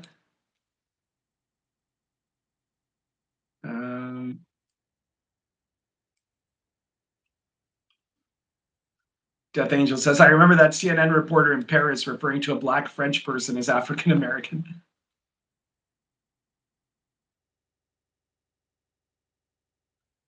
Yeah, the entire concept of race as it's seen in America is very weird in any other part of the world.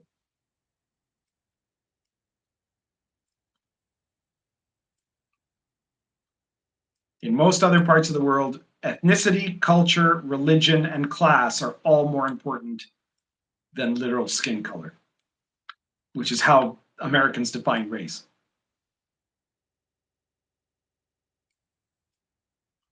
All right. So safety tools. Perkins says that they're going to provide tools and guidance about how to do a session 0 and create a game experience that everyone at the table enjoys. In other words, useless filler. Crawford added that the PHB will include some of this information because it's part of the game's culture going forward. So there we go. They're going to introduce all the, they're probably going to have the X card. There you have it. They say that the CR rating in 2014 is wrong. I think I did tell them that, but my suggestion was just get rid of CR.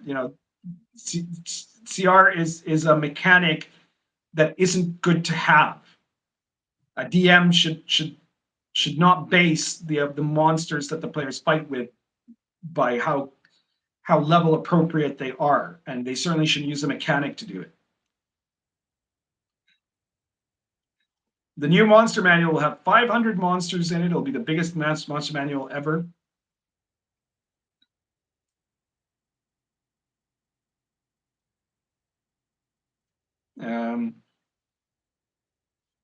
They claim they're going to have support and prep for high-level play.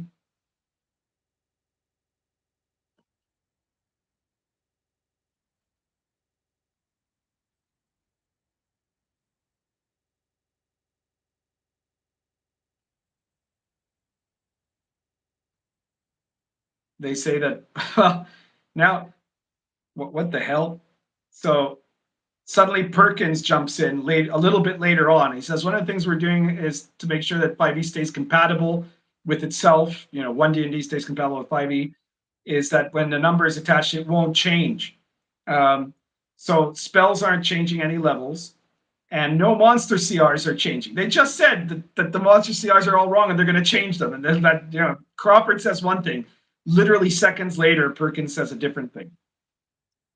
It's hilarious.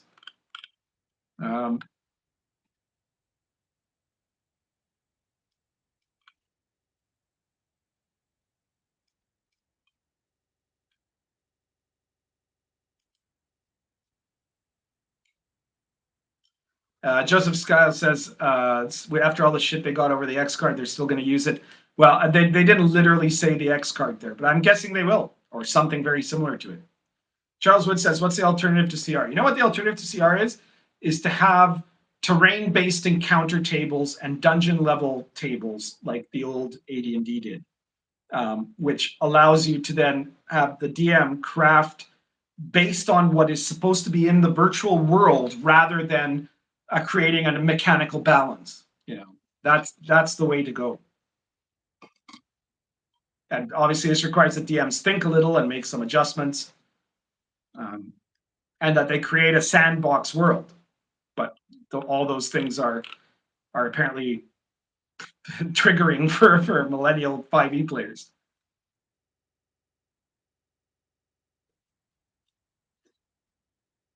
Let's see here. Oh, Geeky Bugle is here. Hey, he says, we're turning everything into gray mush in order to be more diverse and exclusive, so no more Japanese influence.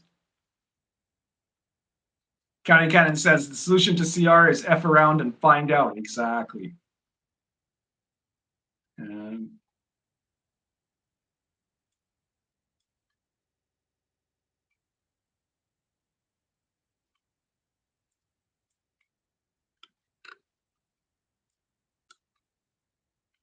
Lots of people talking about CR and safety tools.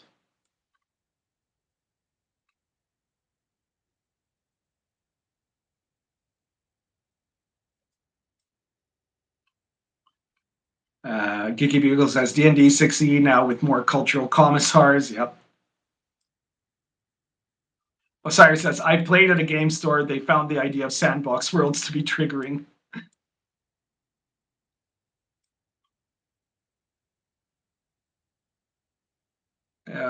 Joseph Skull says, hey, Pundit, what's the secret to having cool ideas you have and being able to make them work in games? I'm not sure if you're asking that like cool ideas someone in general has, or if you're talking about me, like you're saying my cool ideas.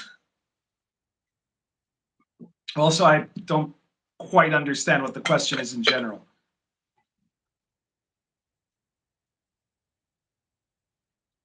Okay, so they're also saying, will our current core books? They're asking, will our current core books in D&D Beyond just get upgraded to the 2024 version? The answer is no. They're considered new books because they have so much new content. So, to repeat, they've just said in the same summit, it's not going to be a new edition.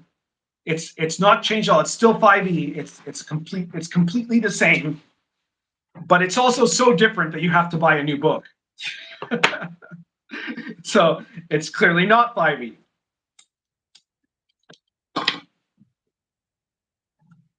They're doing Planescape, and somebody asked, is Planescape going to be a book or a box set?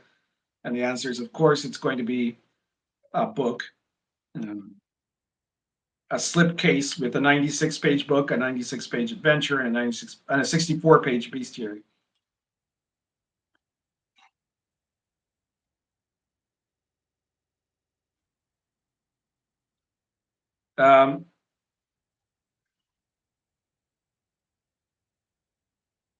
And finally, someone wanted to ask, what are the key points about the revised DMG? And Chris Perkins said that the three main comments people have heard about the existing 2014 DMG is 1, I don't know what's in the DMG. 2, I can't find what I need in the DMG. 3, I don't use the DMG very much except for magic items. All right, to which I say, number 1, the 5th edition DMG is actually an amazingly good book. It's probably, after the 1st edition AD&D DMG and after the DMG section of the Rules Cyclopedia, after those two, I would say it's the best officially published DMG ever. It's the 3rd best. The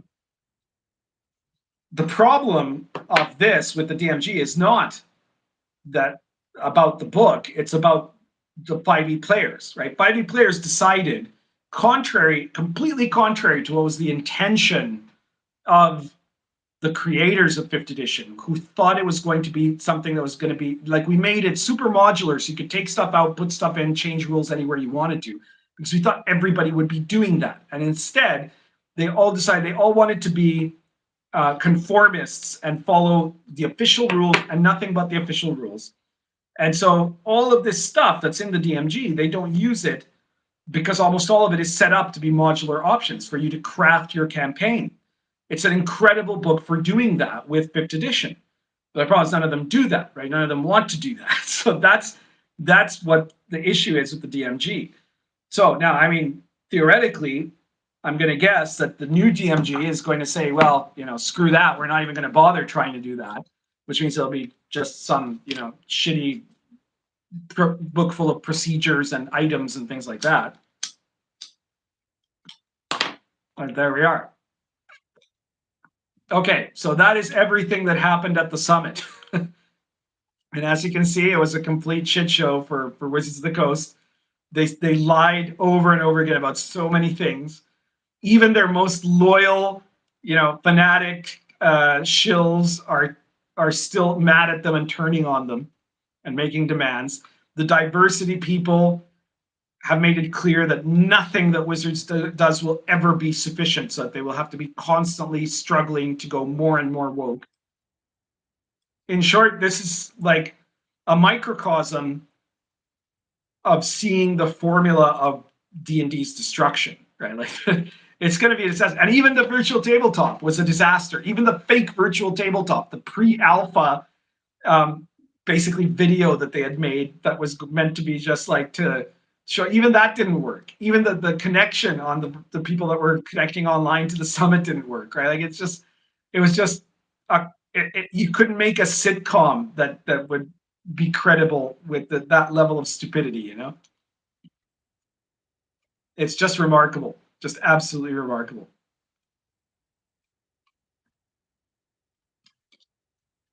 So Joseph Skyle says, do you mean with balance issues, or is it just experience, or do you play test mechanics, or what? Well, obviously long experience as a DM and now long experience as a game designer for me personally is something that I can use to help figure out mechanics. But I do tend to test mechanics and things, monsters or whatever, in my games, right? Like a lot of my books are products of stuff that I was already doing in my games. That's how Lion and Dragon got created, right? The Lion and Dragon campaign was the Dark Albion campaign, the original Dark Albion campaign, which lasted almost 6 years.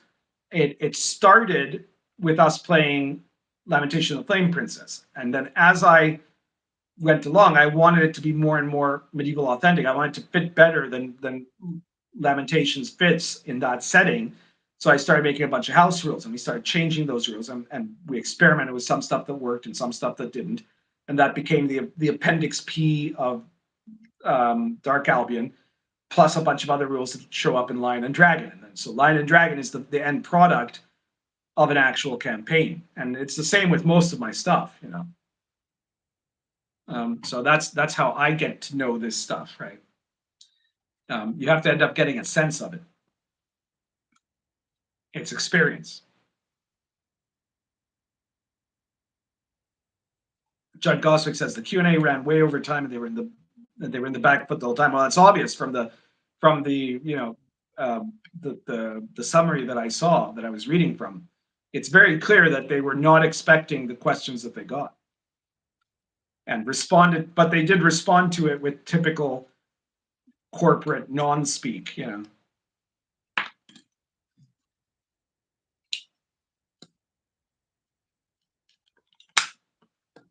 Sad Wings Raging says, by the time they rewrite all the problematic stuff, they'll need new books. Yeah, well, that's the woke future of D&D, is a book, the 3 core books being constantly revised forever to become gradually more woke, as everything in the previous, that was written a month ago is now problematic,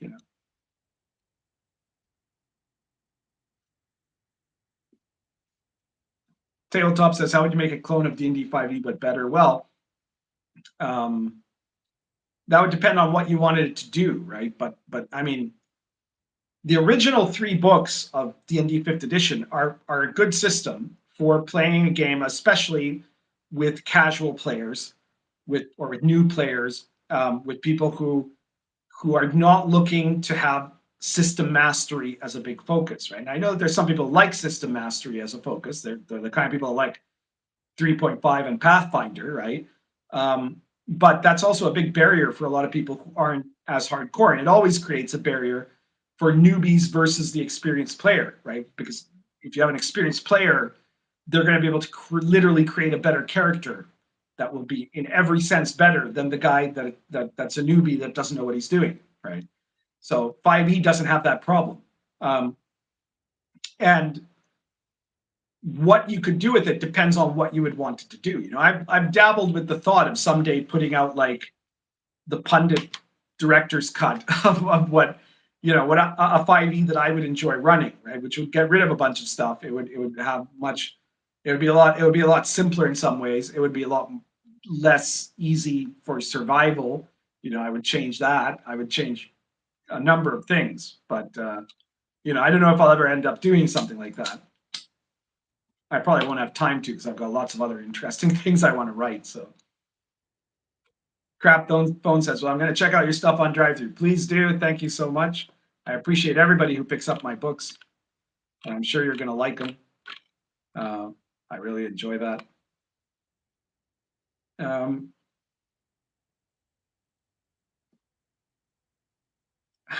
Wayne Brack says, how come there was never an adventure based on the Ravenloft's lesbian Frankenstein realm? That would have been a stunning adventure that would wrap up your local coffee shop in joyous sisterhood love. Shauner says, Lion and Dragon is best. Well, thank you. Yeah, I mean, my favorite RPG to play is obviously Lion and Dragon. It's the one I made myself for myself. And, you know, that conveniently a lot of other people really like too. It's a platinum bestseller, right? So obviously it's been very successful. But it's but I made it because it was my version of D&D rules the way I would like it to be. And yeah, it was very much a labor of love. And of course, I've made since then games like Star Adventure and The Invisible College, which are based on the same system as Lion and Dragon. And it's the system I like.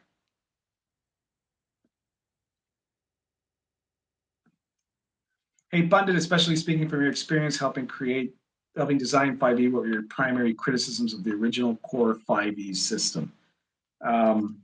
So I suppose you're meaning of the original 5e system as it was published.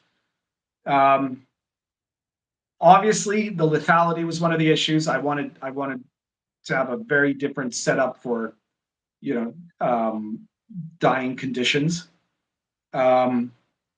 I thought that the emphasis on creating a multitude, and actually what they were originally planning to do, there's like, I don't know if it was double, but it was certainly, there were way more special conditions that they had come up with. And I said, you've got to shorten these down. You've got to reduce this somehow. You've got to change that so it's not so ridiculous. You know, so like all the conditions were an issue for me. I think that a lot of the spells were not quite ideal. I think that for one thing, I would have done the cantrips very differently. But also, you know, I didn't have a big role in designing the spells. Right? I'm not a guy that designs spells.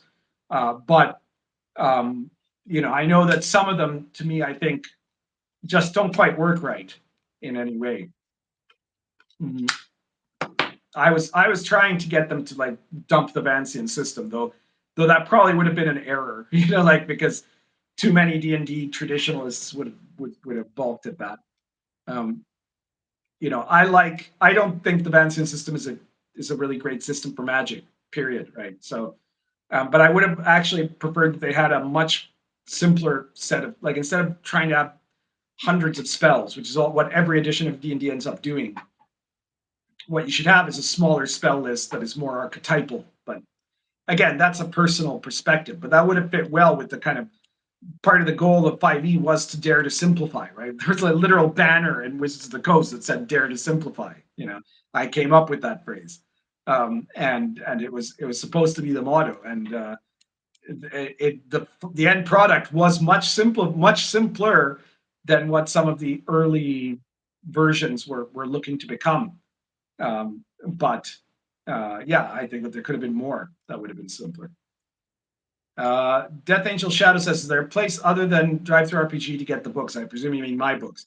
Well, for a lot of them, yes, you can get Lion and Dragon, Dark Albion, Cults of Chaos, Sword and Caravan, Arrows of Indra, and The Invisible College. You can get all of those on Amazon. You can also get Dark Albion on Lulu. I don't remember if you can get Cults of Chaos and Lion and Dragon there, but you might. I'm not sure. Um, and yeah, that's basically that's where you can get them. I think Lightning Source, which you can also get Arrows of Indra from the Lightning Source webpage, I think. I'm not totally sure if that's still the case or not, but it was at one point. What you can't get anywhere else is the Spectre Press stuff. So the RPG Pundit Presents series, the Old School Companion 1 and 2, Star Adventurer, World of the Last Sun, and the Gonzo Fantasy Companion, which is too bad if you're, you have a tough decision to make. Again, talking about like what I was talking about earlier, that we have to, to fight wokeism, you can't boycott everything, right? But you have to focus on certain targets, the targets that are going to be the most hurt by that where wokeism is going to be the most hurt by being taken down, right? Like at the bigger scale, we were talking about Disney. In the RPG world, the real enemy that we all need to focus on is Wizards of the Coast, right? So I don't think it's necessarily a great idea. Like, to look at alternatives to drive through, yes, sure, right. But it's not necessarily a great idea to say, well, I'm not going to buy products that are only available on drive through that are written by people who I like and who don't hate me. I'm not going to buy them there because that's going to help the fight. We need to focus the fight on the things that really matter. So don't go watch the D&D movie, right? But yeah, I mean those products from Spectre Press you can only get there, and they're awesome products, right? The Gonzo Fantasy Companion is an incredible book that you can use that you can use stuff from that in any campaign that you're running where you want to add a weird or Gonzo element to it. So you really need to think about whether you want to get it or not. But there are books of mine. There's a lot of books of mine that you can get, printed books that you can get on Amazon. Wayne Brack says, sell your Hasbro stock while it still has value. Yeah, well, I know a few people who are big investors and they're selling. So it's looking bad right now.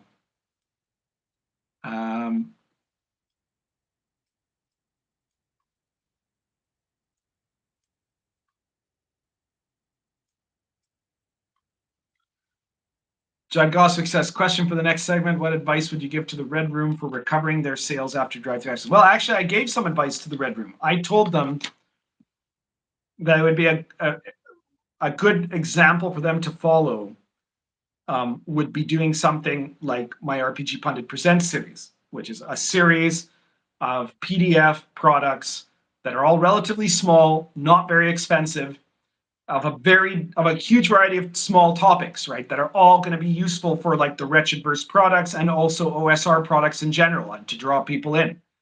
And apparently they took my advice, because I saw recently on Twitter that they began a series that is based on that. That is like it's an imitation of my RPG Pundit Presents. And I told them, look, like obviously this doesn't make you a ton of money right away, but the volume of it is really, really good.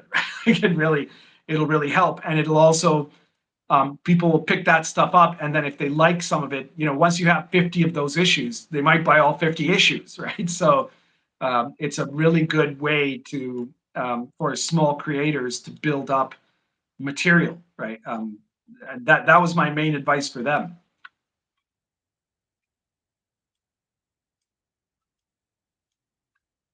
What else here? Is there anything else to talk about? We've already been going for like 3 hours. So it's a miracle my voice is still working at all.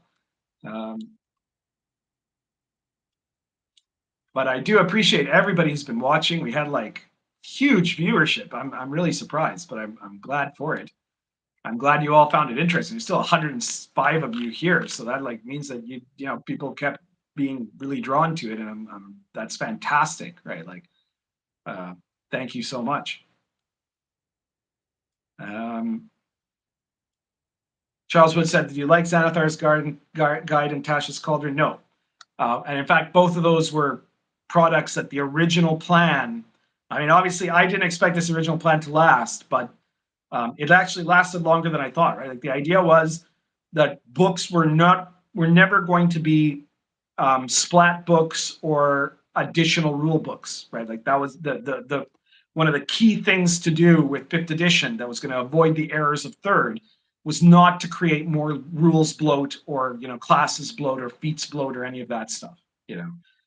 So the products were meant to be setting products and adventures, and that eventually obviously was going to be stopped regardless, right? But there you are. But it was a good run. 5e had a very good run. It was hugely successful for a very long time. Sadwings Raging says, being killed by RPG Pundit is on my bucket list. I hope you mean in like a game, E.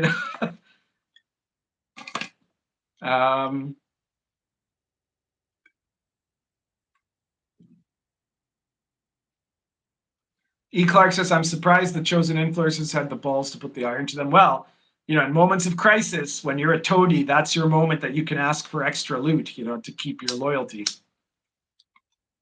Calvin Oni says, I liked L&D a lot. Thank you very much. I've heard, it's got a very good rating. It's been very well reviewed. Everybody, I'm always happy with how much positive feedback I get for almost all my books.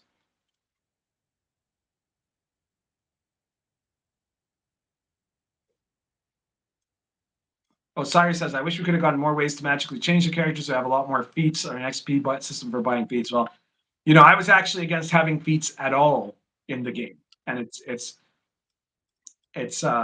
basically largely my responsibility that feats were turned into an optional thing,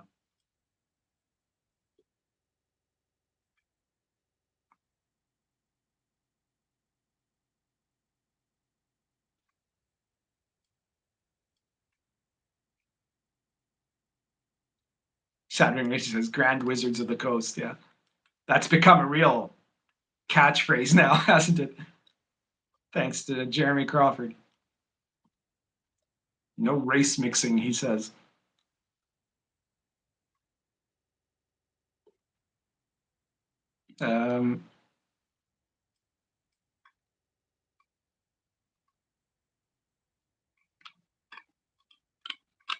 Yikes. Still trying to catch up on the comments here. Dom Pelayo says, I bought Lion and Dragon and Dark Albion through Lulu because I believe that at least at the time they were the only ones selling the hardcover versions.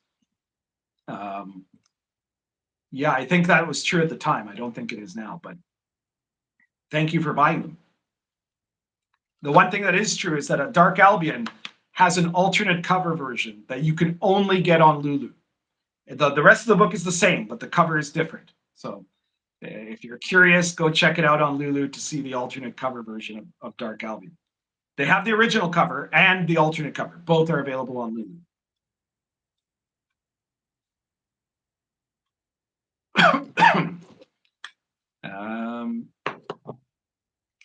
Reziel says, what was the name of that magazine by your publisher?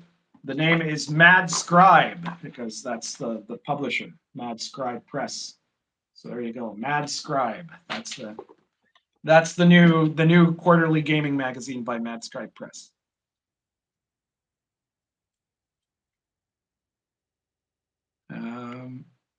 Max says, when is the next Inappropriate Characters? All right, so we were supposed to have Inappropriate Characters tonight.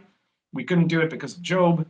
The next one is supposedly going to be on the 23rd of April, but it's not absolutely confirmed yet, but that's what we think. Sadwings Raging says, we appreciate you, Pundit. Everyone loves a fighter. Thank you so much.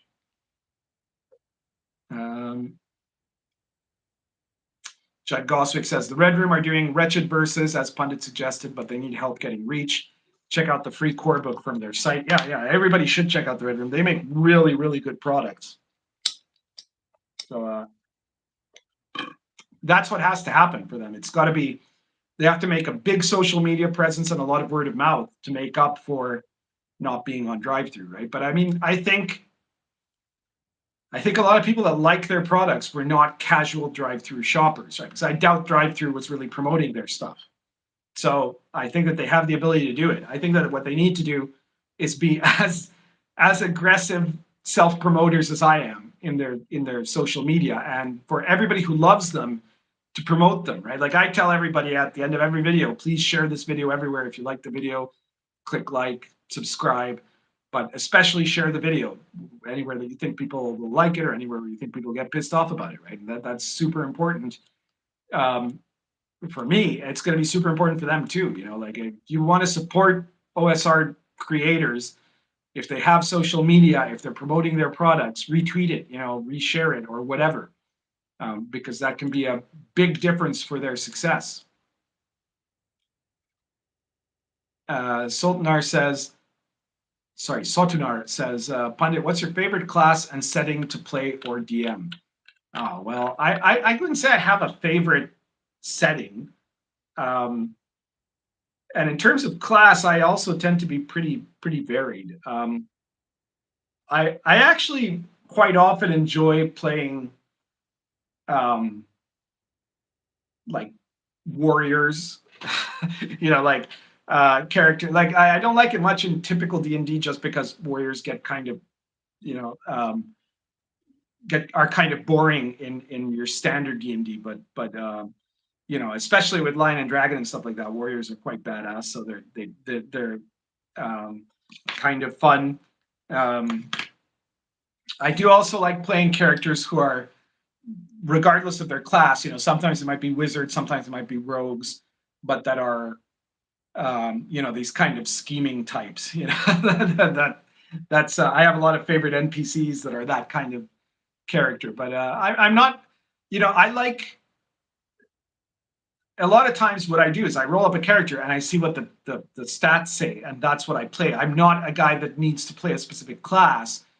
I want the diverse opportunity to play a number of different characters. I don't want the character I'm playing this campaign be the same one that I played last campaign. You know, and for DMing, that's largely the same. Though I do have a few NPCs that become, you know, recurring characters that appear in multiple campaigns. You know, even completely different, even if they're in completely different universes. You know, they're just like stock characters that I have.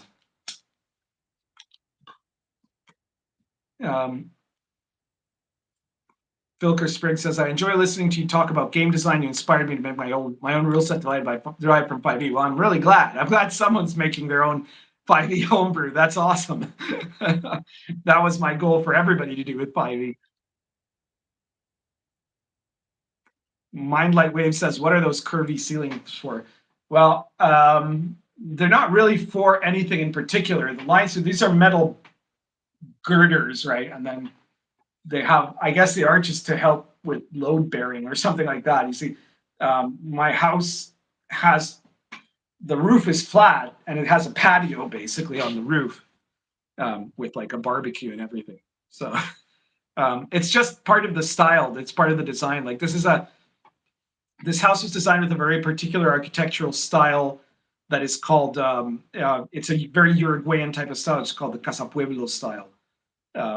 And so that's why it has like the white stucco walls, and it has no square parts. Like the doorways are archways. There are walls that have round holes that are basically like just circle spaces. I have a spiral staircase, as you saw in my latest short. You know, it's very different than North American architecture, that's for sure.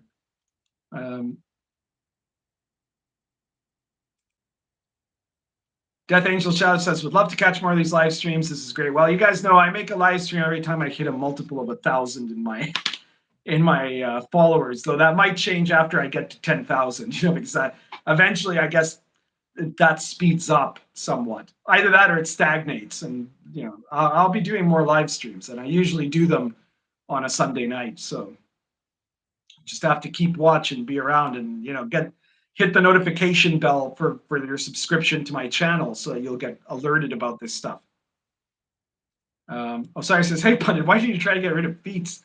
How else would we have more builds? Well, see, I hate that kind of organized design, right? I don't like point by skill points. I don't like feat lists where you can try to min max your character. To me, that's all bad design.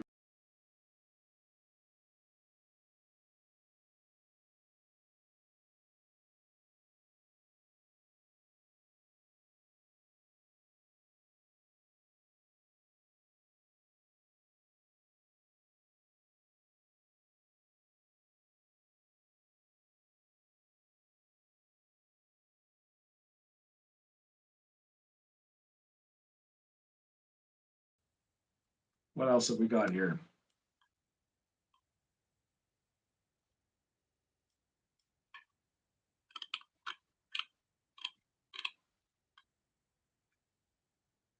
Sapphire Dragon says, "I just got here with the stream. Stay up on YouTube." Yes, it will. It'll be up. You just have to click on the live stream section of the channel, and it'll be there. I mean, it'll take it a while to process after we finish, but it'll be there.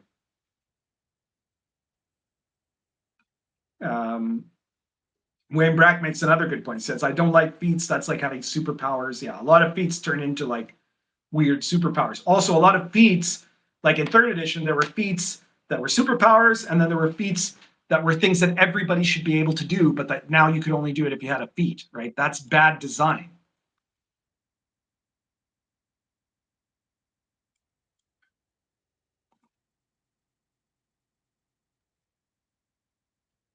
Garkhan says, "Now you're showing your face. How about you contact Tim Cast IRL and get on the show to talk about wokeism in D&D?" Well, those of you who are big fans of Tim Pool should, let him know about me. I would be happy to be on his thing, but I wait till someone comes to get me.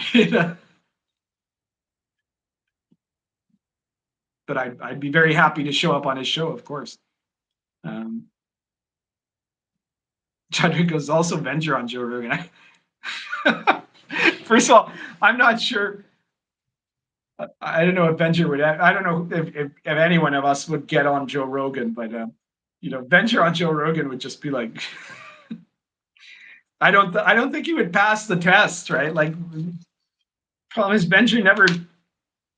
I mean, okay, he never thinks of what he's saying, right? So sometimes he says stuff that's just hilarious or that is surprisingly clever. He has moments of clarity, right? But a lot of times, he always sounds like he's high, right? I'm not sure if he always is high or not, but he always sounds like he is. Now I know that Rogan is actually high a lot, but Rogan's whole deal is that he likes to talk to people that are like, really clever about certain things, and then try to suss out what they're talking about, right? I mean, that's at least what I've seen of Rogan is that, right? So getting someone that's like him, I don't know if it's really like the suitable choice. John Goswick says Pundit's penthouse. Well, it's not a penthouse; it's just a house. I used to live in a penthouse actually, and the apartment I rented before I bought this house. But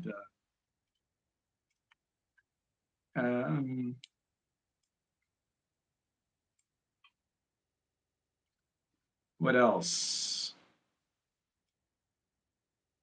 I was going to ask if you have recommendations on good or books for creating totally new monsters that are balanced. Well, I've never been a big fan of balance. Like I think that what you should do with monsters is you should think of the creature, of what you want it to do, right? I mean, right now I'm working on Baptism of Fire, which is going to be a Lion and Dragon remake. It's going to be Lion and Dragon revised. First of all, it's going to have a complete rule set based on Lion and Dragon. It's going to add stuff that was from RPG Pundit Presents and add some other new stuff. It's going to change some of the classes. The biggest change is there's not going to be clerics anymore. Instead, there's going to be holy men and holy warriors. It's going to be split into two different classes. But it's going to be set in 11th century Poland, in early medieval Poland, right? And of course, for that, I've been looking at. I don't tend to create monsters, except maybe like real weird Gonzo monsters, right? Like cactus people or something like that. And, I mean, I guess technically I've created a lot of monsters in Last Sun, but in my serious games, what I do end up doing in my authentic games is taking monsters from myth and legend and trying to figure out what they would be as a D&D creature, right? So like first you want to see what they are, right? And so like if I'm creating a creature out of legend, right? Like for example, there's this type of undead creature in Polish folklore called latawki, which are the souls of children who died in the womb, were stillborn, or died in early infancy before they were baptized, right?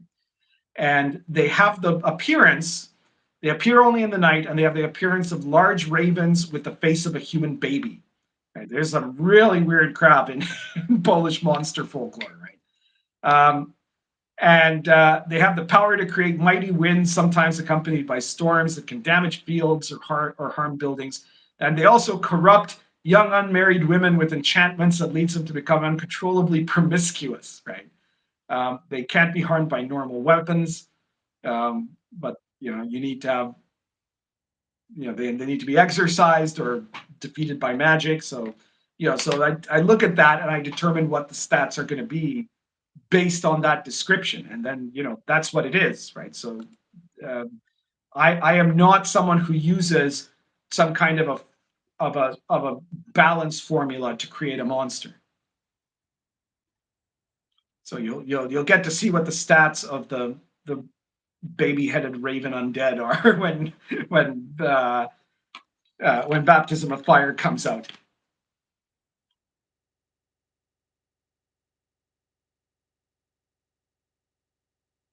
Charles Wood says, "A shame you don't have super chats turned on. I bet you'd be getting quite a few." Well, I mentioned this a couple of times already in the video. Super chats are not available in South America, or at least certainly not in this country. So what I was telling people is, if you want to support me, go out there and buy one of my products, buy one of my books, buy an RPG Pundit Presents PDF, or if you've already got all my books or don't want to buy a book, support me on Patreon. All the links are in the description of this video. And if you do that before the live stream ends, post about it in the chat, and I will, give you a personal thank you right here. So I would really appreciate it. Let's see what else. Wayne Brack says, we haven't seen Meatball. We did see Meatball. Meatball figured very prominently and did some incredible acts of acrobatics in the early part of this live stream. So you're going to have to watch the beginning of the live stream, which I guess you missed early on.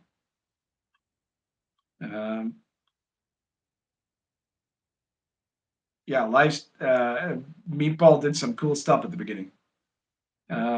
Esoteric Order of Nerdy says, I might be one of the 30 people that really dig the Invisible College. Well, the Invisible College has a decent fan base, actually. I mean, it being a modern OSR book, like set in the modern era, meant it was never going to be as popular as Lion and Dragon, right? Most people prefer fantasy. It was also never going to be as popular as Star Adventures.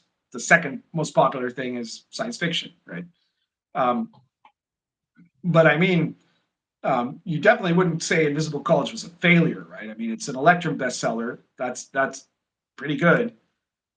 It's eventually going to become a gold bestseller. It's just a matter of time. And it is an incredible 432-page book. It has all kinds of cool stuff about secret societies, conspiracies, and modern magic. So how can you not like it? It's just that it's a genre that less people play. Jerry Harris says Meatball is streaming ASMR on her channel on Twitch right now.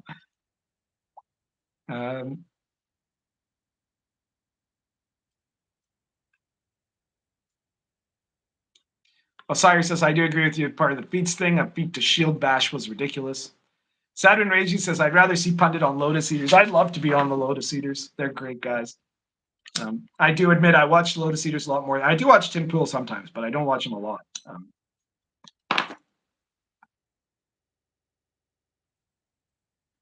Ethan Van Scriber was on Tim Pool recently. He gaped out.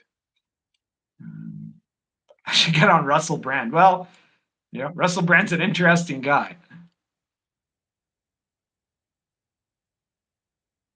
Speaking of YouTubers, correct me if I'm wrong, Pundit, I think you super chatted on a Sargon. I did not, but somebody else super chatted on a Sargon's stream and told people to check out my channel. So, that's another thing you guys can do. If there's a stream, if you really want to, if you want to really do me a solid, get on one of the super chat of one of these guys, whether it's Tim Pool or the Lotus Eaters or Joe Rogan or whatever, and put out a super chat if it's, especially if they're talking about something related to geek culture or whatever, and name drop my channel, right? So I'd be really grateful if you did that. Thank you very much.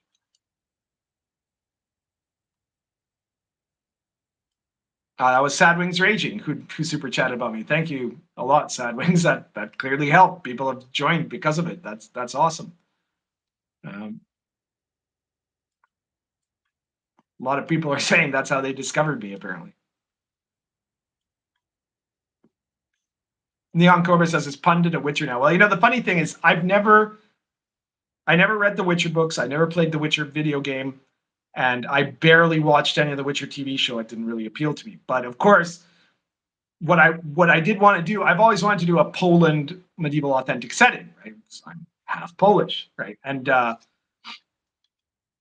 so I started setting this up, and I said, well, I could have done one at the same time period as Dark Albion, which was the period of the Jagiellonians, but that's already kind of covered in Dark Albion, and I like each of the settings to be different. So that's why, like with Sword and Caravan, I set it in the 12th and 13th centuries instead of the 15th century, which is where Dark Albion is set. And so with the Poland setting, I could either have made it earlier or later. Right? I could have made it like during the the 17th century with the winged hussars and all of that, and kind of try to compete with Lamentations for that century, or I could have said it earlier. And I decided when I researched into it that the earlier one was more interesting because it's the period where basically Poland was coming together for the first time as a country, and at the same time was being Christianized, and so I started doing, setting this up, and all my gamer friends who do like, video games, I don't play video games, right? But all the ones that are into The Witcher are like, oh, you're doing The Witcher, the RPG, right? In the same way that when I did when I did Dark Albion, people are like, oh, you're doing Game of Thrones, the RPG, right? I'm like, well, that wasn't my intention, but it does probably work that way, right? So, I mean, there is literally going to be a monster or witch hunter class, right? So, which will be a combination sort of warrior and wizard, right? Yeah, somebody just asked, Osiris said, is this the stuff The Witcher got their monsters from? Well, from what I know, the Witcher novels are deeply based on Slavic folklore and mythology. So no doubt some of the monsters that appear in the Witcher books or video game or TV show are going to be in the monster section. But I haven't looked at any of those things, really. I've looked at the same sources that the guy that created The Witcher was looking at. Let me see what else here. Wayne Brack says, if I buy one of your books, will you send me a lock of meatballs for... Look, Meatball does not have an OnlyFans, dude. Don't start getting weird on me now. Neon Cobra says, I ordered premium hardcover Sword and Caravan. Thank you so much. You're not going to be disappointed. It's a beautiful looking book when it's in premium hardcover. I've got that one downstairs, and I've got the soft cover here, which also is quite a lovely book. Right? It's got really good color too. Ronan Gary says, Invisible College is an incredible book and a legit introduction to Western Hermeticism in game format. Yeah, well, that was kind of my goal. Wayne Brack says, I actually want the book Social Interactions on the Silk Road. I think I could pick up some tips on keeping the feel of things. Well, that book is a great book for any OSR game, right? Because even though it's kind of oriented towards the Sword and Caravan setting, it's a book about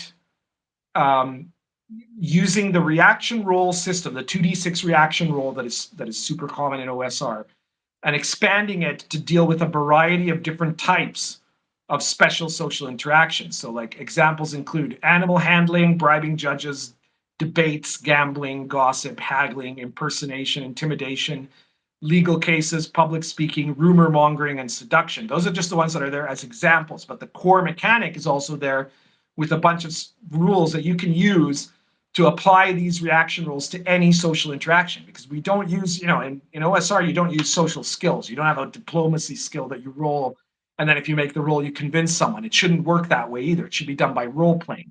And so this is a system where the role playing is hugely important. The personality of the people you're interacting with, the NPCs that you're interacting with, is super important.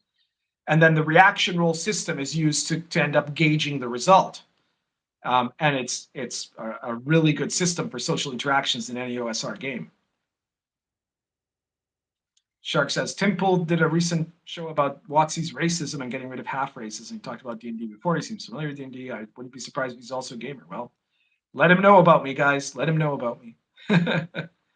Offer Name says, I'd rather get pundit on Nerdrotic. Yeah, I'd love to be on Nerdrotic too. You got to tell these people about me in your comments or do a super chat on there or whatever. And if you can, great. Let them know. And I'll be happy to show up on any of those shows. I like talking about this stuff, as you've discovered these past, what is it now, 3.5 hours. Charlotte Williams says, I forget when I discovered Pundit. I think it was before Critical Role character death.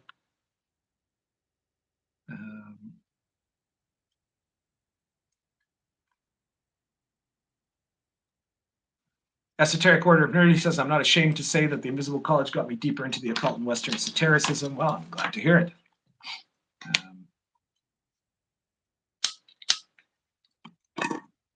I hope it also made it clear to you that it's very important to distinguish between the 90% of occultism and esotericism that is useless crap and the 10% that's really good.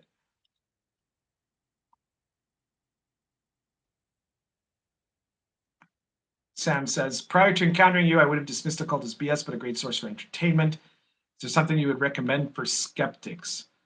Well, I don't know. It depends on, what do you want from it? Like, do you want to learn about it? Do you want to know what the deal is, right? Like, or are you trying to learn how to do it, or are you looking for using it in an RPG? The answer to the third question is easy. Get the Invisible College, because you can translate a lot of that stuff into other genres besides the modern one, right? Or, for that matter, the magic system in Lion and Dragon is medieval authentic magic, right? That's magic the way that it was actually practiced in the Middle Ages. Just like the Invisible College is magic the way it's practiced by serious magical occultists in the Western world today. For the other two, I mean, I'm not going to specifically recommend what you should get to start learning magic, right? But if you want to know about the history of magic, there's a couple of good books that I might recommend. And one of them is called Stealing the Fire from Heaven, but I'm trying to remember who the author is, because there are, I think, more than one book with that title. And I don't remember which the author was. I'm trying to look it up here real fast.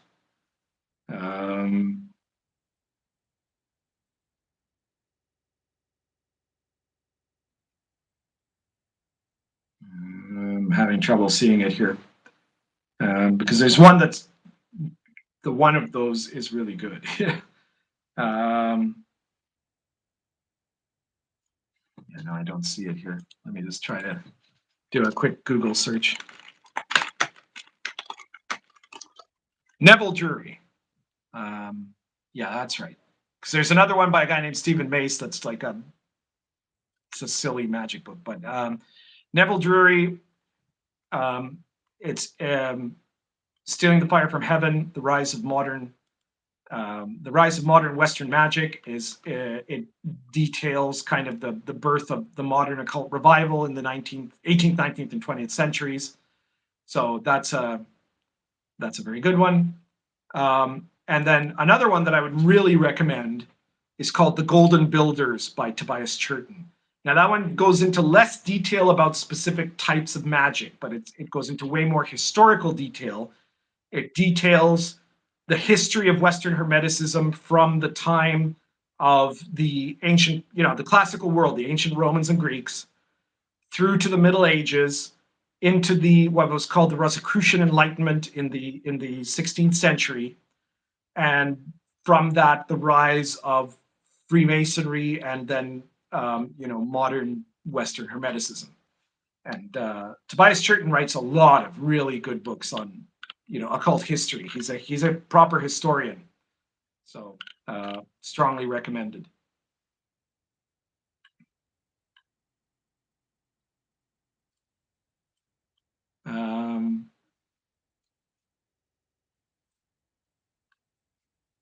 What else have we got? Wayne Brack says, Social Encounters on the Silk Road, ordered premium soft cover with PDF. Thank you. I appreciate that, Wayne Brack. I hope you enjoy it. It's a good little book. I mean, it was originally released only on PDF, and then a bunch of people who bought the PDF of Social Encounters were like, "Oh, I want this in print." And there were so many of them that the publisher said, "Okay, well, we'll do it in print." Because I mean, it's only like 20 pages long, right? It's not a big book, but there were so many people that wanted it in print that Mad Scribe said, "Well, okay, yeah, let's do it. Why not?" Right? So it's only, what is it in? You can get the PDF and soft cover standard color for $12.99, PDF and soft cover premium for $14.99. So there you go.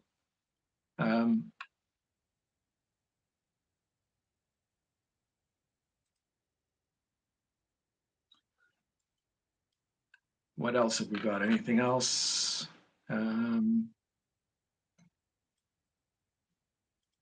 Sam A says, I'm mostly interested in what the deal is. I'm not interested in practicing at the moment, but mostly how it can actually be, how it can be actually real.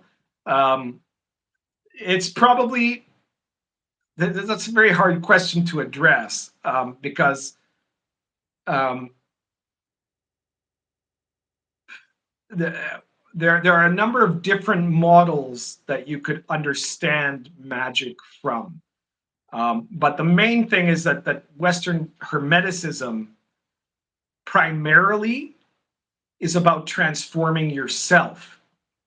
But in transforming yourself and transforming your perception and your awareness and your ability to change how you see the world and what you do in the world and how you can perceive yourself and perceiving reality and things like space and time in different ways, in certain forms, similarly to how serious techniques of meditation can do this also, right?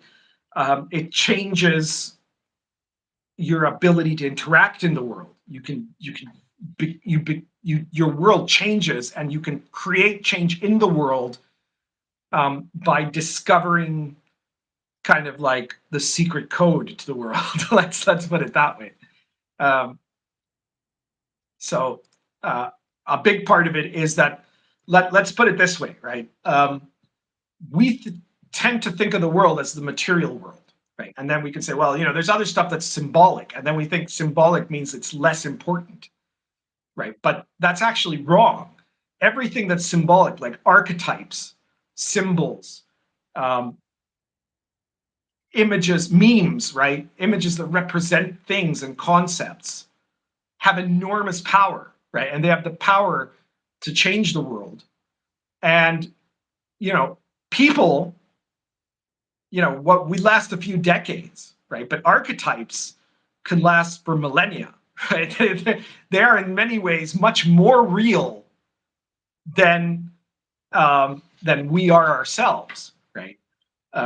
And so if you understand, the first thing you have to understand is that reality is not just what is physically real, but that everything that symbolically exists is also real. It's just a different kind of real. You can say it's real at a different level or real at a different frequency, right? And that in fact has enormous impact on the world. And if you learn how to manipulate that symbolic reality, you also end up manipulating material reality, right? If you don't believe me, look at advertising, right? look at the effect that meme lords had on the 2016 election, right? Like this is very straightforward in some ways, right? So there's and this is what you find in all mystical perspectives of ancient religions. I mean, the fundamental mystery of Judaism is this concept that God is a word, right? And it is through words that things are created, right? God said, "Let there be light," and then there was light, right? That is that is an understanding of how archetype can transform into reality, right? That creation at its fundamental level is a word, and that means that archetype is the force that actually governs reality, right? And in Christian mystery, the essence, the essential element of it is that that word can also be made flesh, right? That's what Christ is the word made flesh, right? The word that is the ineffable word of God, right? The word that, the tetragrammaton, the word that no one can pronounce, right? Can become living flesh. The archetype can be manifest as material reality. It's not a big deal if a person can become an archetype, but that happens very often. But if an archetype can become a person, that's a really big deal, right?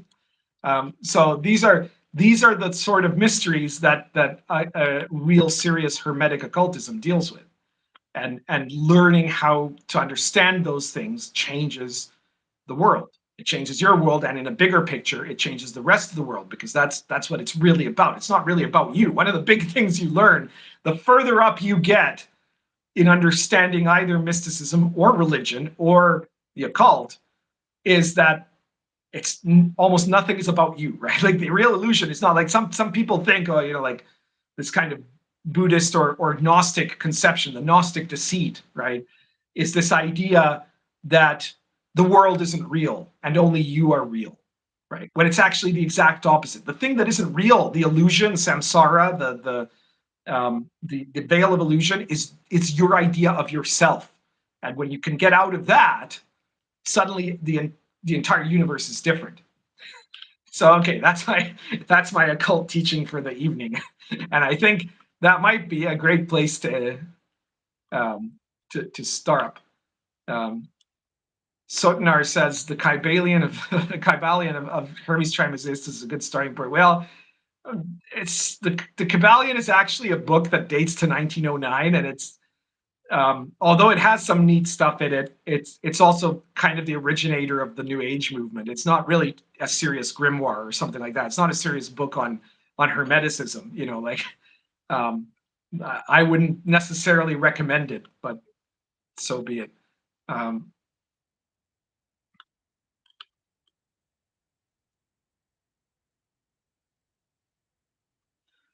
That Mountain says, I didn't think funny. Where do you get off thinking that? Look, I'm the one that came up with inappropriate characters. I'm the one that's there till the end of every episode. We've got a real Venger fanboy here, people. Very disturbing. Climbing the mountain.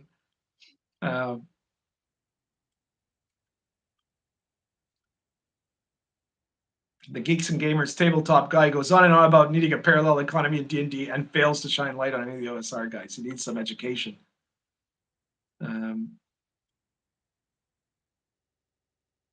Sodnar says, nearly every corporate logo is an occult sigil. Yeah, well, it's based on the same principles as occult symbolism, right?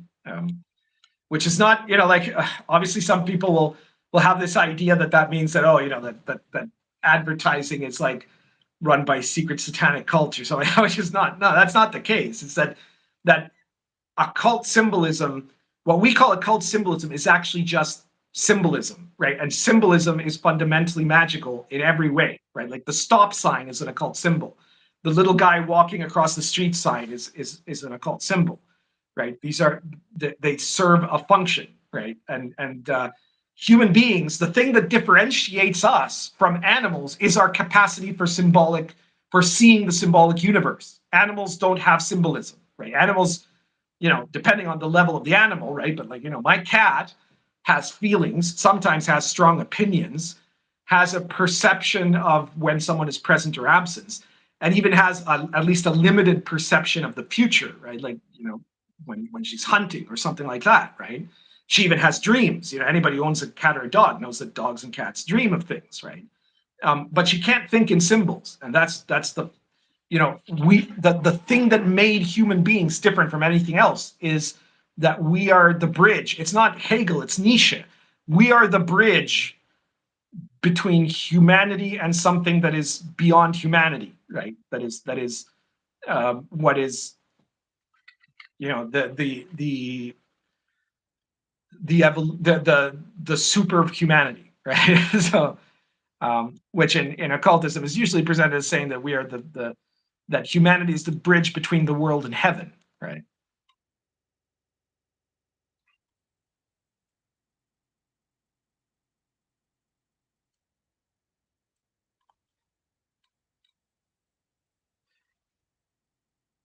Jeff Hatch, glad to see you got into Pundit.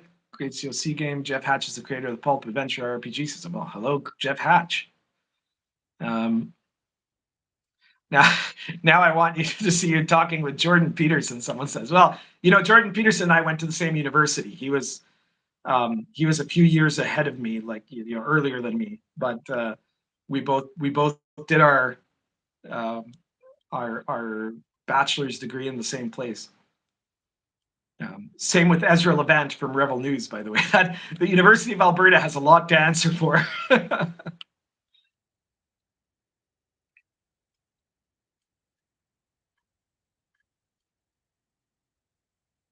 So,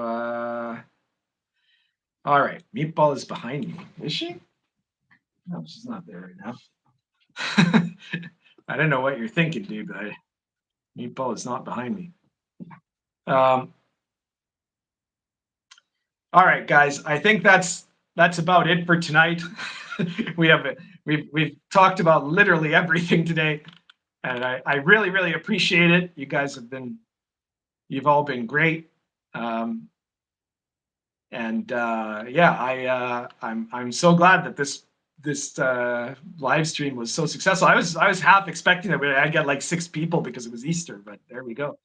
So thank you very much. Once again, if you can, like the video, share the video anywhere you think people will be interested, or anywhere where people are going to be pissed off about it, and subscribe if you haven't subscribed. And again, if you want to support me, check out my books. In any of my videos, you'll get in the description section of the video. You put show, you click the what's it called, show more button or whatever, and you'll get links to all of my products.